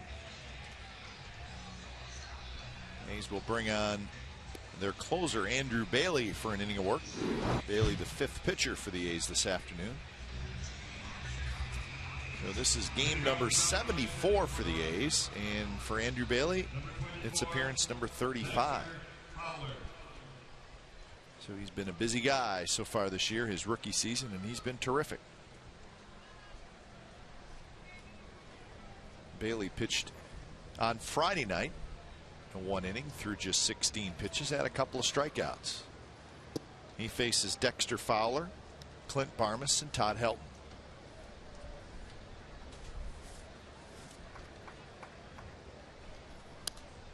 Fowler has struck out 3 times and bunted back to the pitcher, so he is 0 for 4. He's happy he's made contact today, so now he's going aggressively at Andrew Bailey. That bunt did him wonders, right? Just a bit high, 2-1.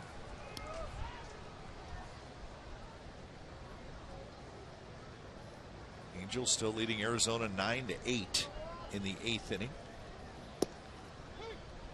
Mariners still leading the Dodgers 4-2 in the 8th inning. Texas plays tonight. The other night game, the nationally televised game, will be the Yankees and the Mets. That's nationally televised? I think so. Wow. Does that surprise you? Swing and a miss. Dexter Fowler has struck out 4 times.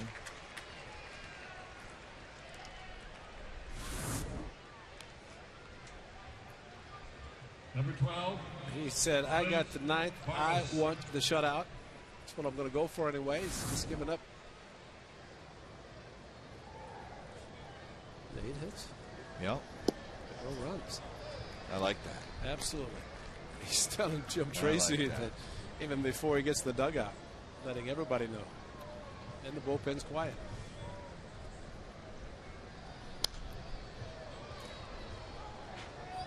Barmes is 1 for 3. Well, you like to see that, especially if the pitcher has gone that deep into the game, has not given up a run. The A's hope he can change that in the 9th if he does take the mound, which looks like he's going to. But you like it. At 1-5-9, those 3 innings for a starting pitcher, especially the 9th. Ellison Cabrera, and they can't get together, and it falls. So it'll go as a base hit for Clint Barmes. I got it, you take it, and Mark Ellis finding the sun. And I think he lost it, and maybe a better angle for Cabrera, considering Mark Ellis using sunglasses and his hand. Try to shade, block the sun, but it didn't work. So no touch and a base hit. Helton gets jammed and fouls one down the left field line. So that's the 9th hit for the Rockies. And their 31st hit in the series.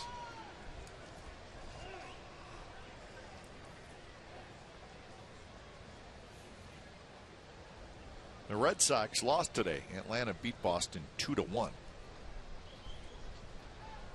So Boston now a 3.5 game lead over New York in the AL East. Tampa Bay has a 5-game winning streak now. The Rays won. So they're 5.5 back. They're hanging around. A's will be in St. Petersburg to take on the Rays on the upcoming road trip. And that's in 2 weeks from this weekend, and 2 weeks from today is the end of the first half, as far as the first half for the All-Star game. 2 weeks from Tuesday, so in St. Louis.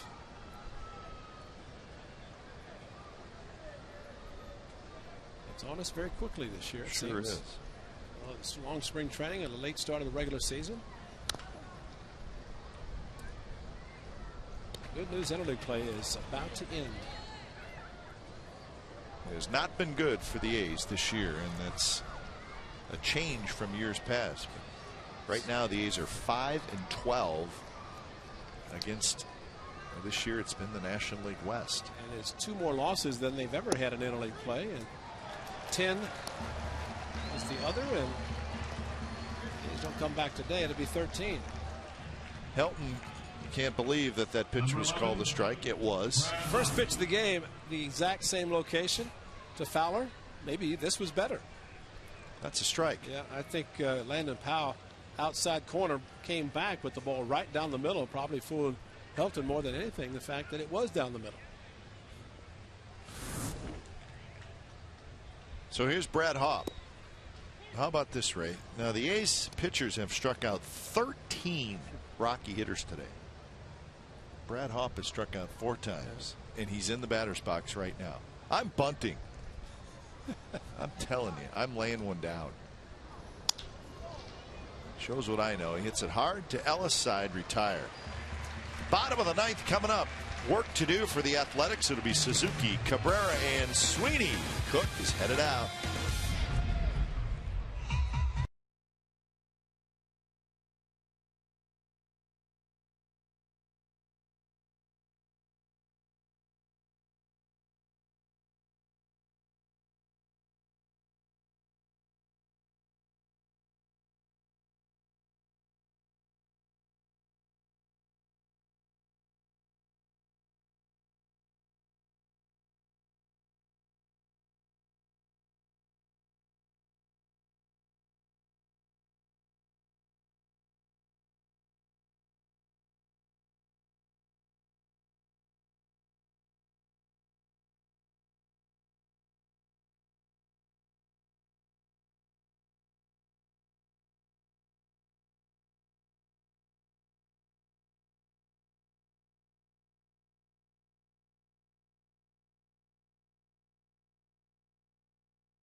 Braves. He's going to go for it again this afternoon here in Oakland. He's got 2 career shutouts and 9 career complete games. So Cook told the manager walking in after the bottom of the 8th, "It's mine. I got it." He's sitting at 106 pitches. And for 106 pitches, it should be his. I agree. That's nothing. Agree. Well, let's see if the A's can spoil it. They have a whole bunch of hits, but they've not put a run across. First pitch is a strike to Suzuki on the inside corner. Well, the Rockies will board a plane after this game, and they will go to Los Angeles. So their road trip is not over yet. They will play the Dodgers for 3 games. So a chance for the Rockies to make a little move on the Dodgers in the National League West. The problem for Colorado is they're 1-8 against the Dodgers this year. So they'll try to change that. If that was before the month of June, though. That's true. You're right. Houston Street is getting loose just in the case. They will bring him in if Cook gets into trouble, and he's going to hope that is the case. He's ahead in the count to Suzuki. Kurt with a base hit in the 6th inning. He's 1 for 3. DHing this afternoon.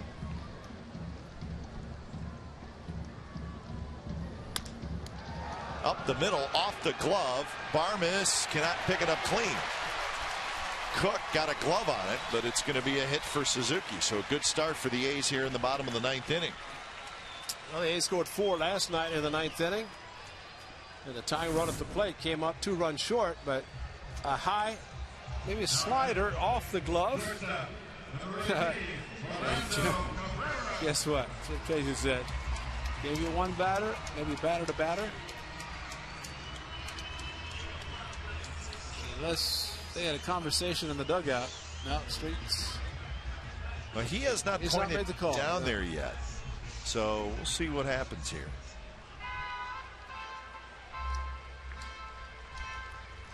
Maybe seeing how he feels that last pitch up out of the strike zone. And they're calling for him. So Cook, 8+ innings, and he was terrific this afternoon. Houston Street is coming in. Street will pitch for the 3rd consecutive game.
He's struggling in interleague play, and that's why right there. 3rd best record interleague all time. Only the Yankees and the Twins are better.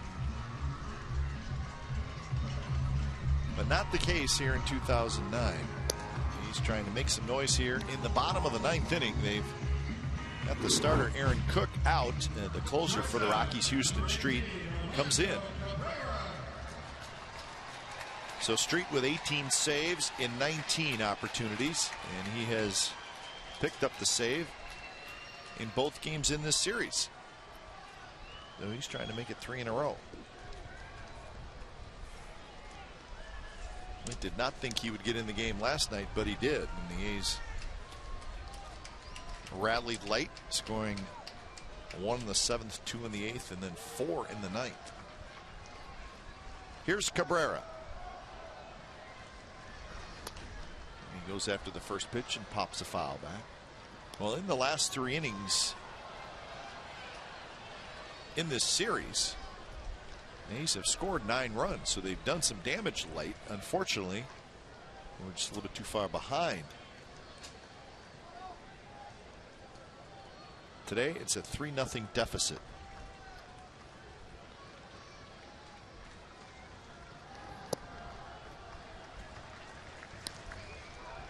Street threw 11 pitches on Friday night and 17 last night. And Nomar chalking up.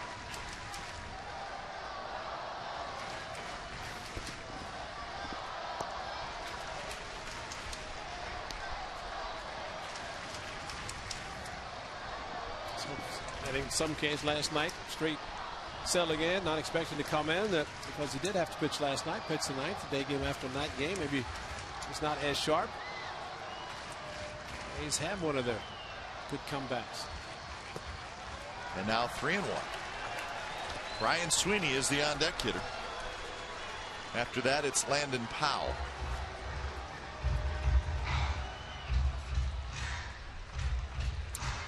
Toughest job for a manager is to make a decision with a pitching staff. How long to keep your starter in. Started the 9th, but gave up a hit, ball off his glove, and now he has to wait around, see if it's a win for him.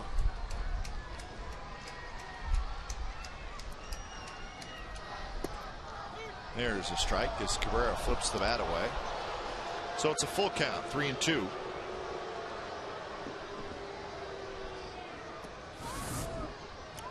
Not a bad pitch. Of course, by running up, that pitch just right above the waist, maybe a little bit higher than that.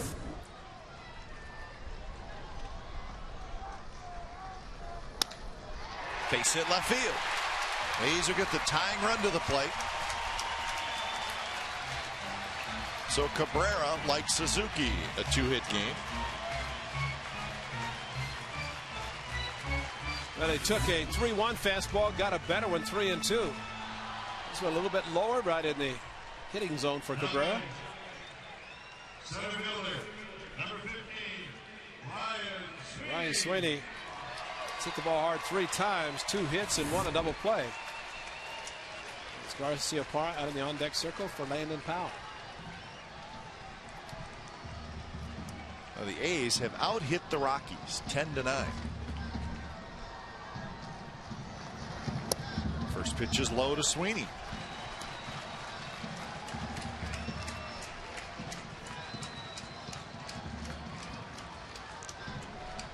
Sweeney a single in the 2nd, a single in the 4th, and he hit into a 6-4-3 double play. That was in the 6th.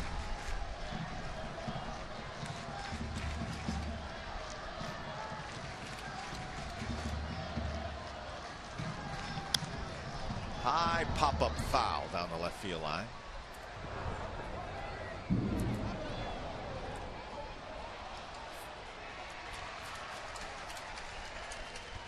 It's the Rockies bullpen. 4th highest ERA in the majors. Really, the Houston Street has been very good. It's the rest of the bullpen that has struggled for Colorado.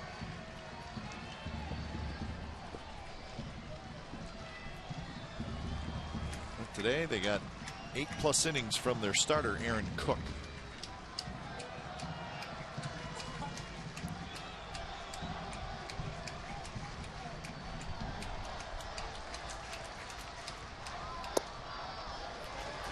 Two and one. Good take by Sweeney on a close pitch.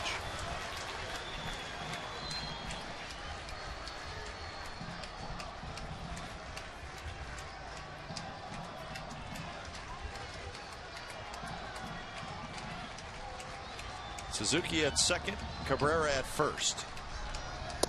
Swing and a miss. It's sinking action on that pitch from Street. That ball running away, and it's the exact pitch that Sweeney took to left field his first at bat. Don't want to try to pull it, just go with it. Guide the ball in the left field. There's a huge hole on the infield.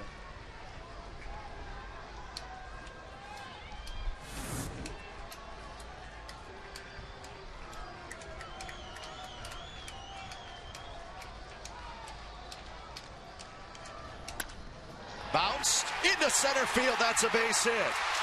They'll wave Suzuki home. Cabrera to third. It's 3-1. Here come the A's in the ninth.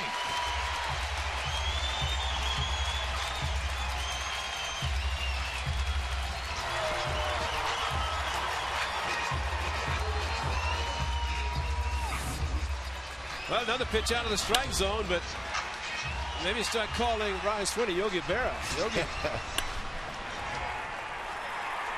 always took pitches out of the strike zone, but Sweeney has been outstanding today.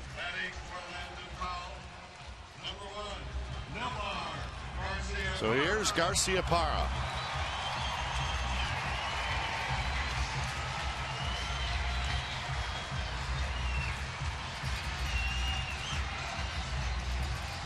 He may want to look away.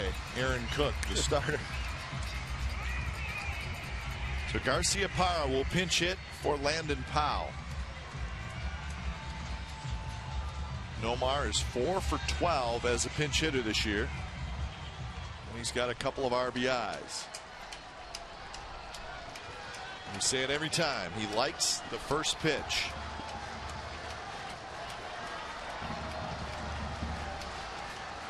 Cabrera at third, Sweeney at first, nobody out. That's low. And this is where you want your pinch hitter to be pinch hitting in these situations. That's right.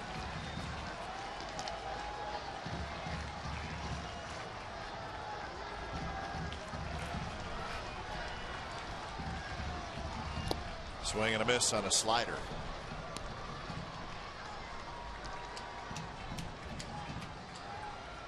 Righty and lefty in the Rockies bullpen. Cabrera at third, telling Sweeney at first, get a big lead. If a ground ball is hit, maybe try to upset little infielder and prevent a double play.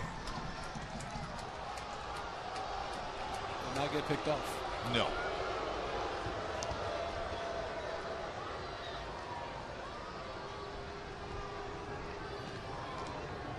Nomar hasn't had a walk-off home run for the A's, has he? No, until now. That slider up a little bit. He fouled it straight back. So Street ahead of Garcia Parra, 1 and 2. 3 straight singles. Suzuki, Cabrera, and Sweeney. He's got the A's on the board.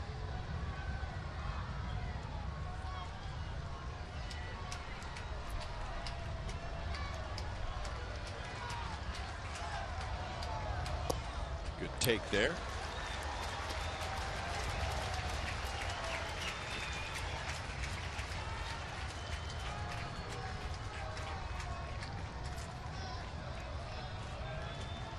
Maybe Mark Ellis will be the hero today.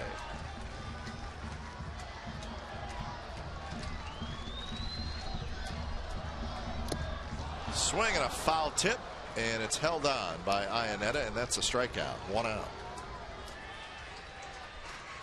Well, he got a slider and he hung it, but maybe enough of an off-speed pitch and hung it in the zone for Garcia Parra. He could not make contact, or little contact, not enough. That was a hanger.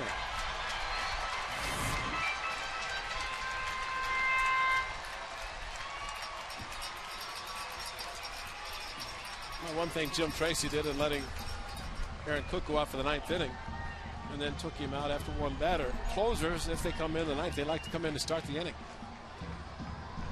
But wanted to give Cook every opportunity to finish what he started. Line drive, just foul.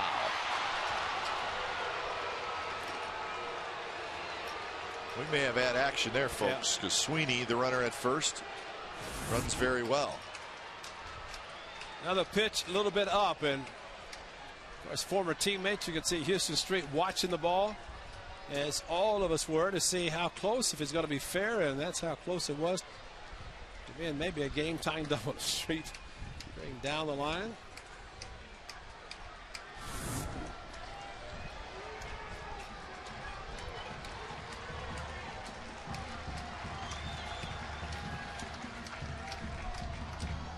Swing and a miss. Slider out of the strike zone, and now it's 0-2.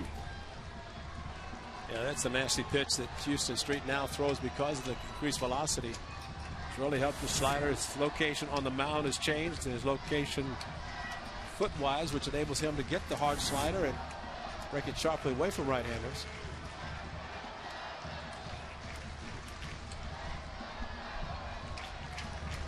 Swing and a miss. He got him. Another slider, and Ellis strikes out. So Street has toughened up here and struck out Garcia Parr and Ellis with runners at first and third and nobody out. Not out of the woods yet, though, with Kennedy. This slider looks so inviting. Fastball first pitch left up, and Ellie just pulled it foul, and then a couple of sliders perfectly thrown to the outside part of the plate. Looked like strikes, and if you can't pick up the spin and know they're going to end up off the plate, end up doing exactly what Mark did.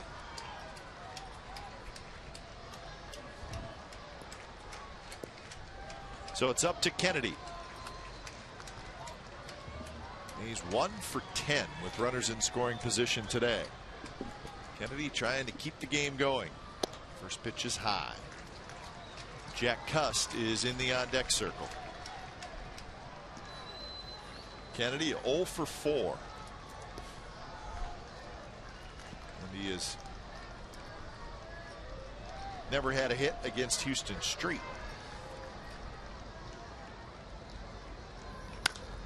Popped up, shallow left. Carlos Gonzalez has it, and that's the ball game.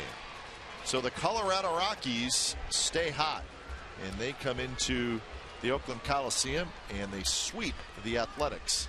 The final score this afternoon: Colorado 3 and the Athletics 1. So a frustrating weekend all around for the A's. They have now lost 5 in a row and 6 out of their last 7, and the A's record now 31 and 43. Rockies stay hot.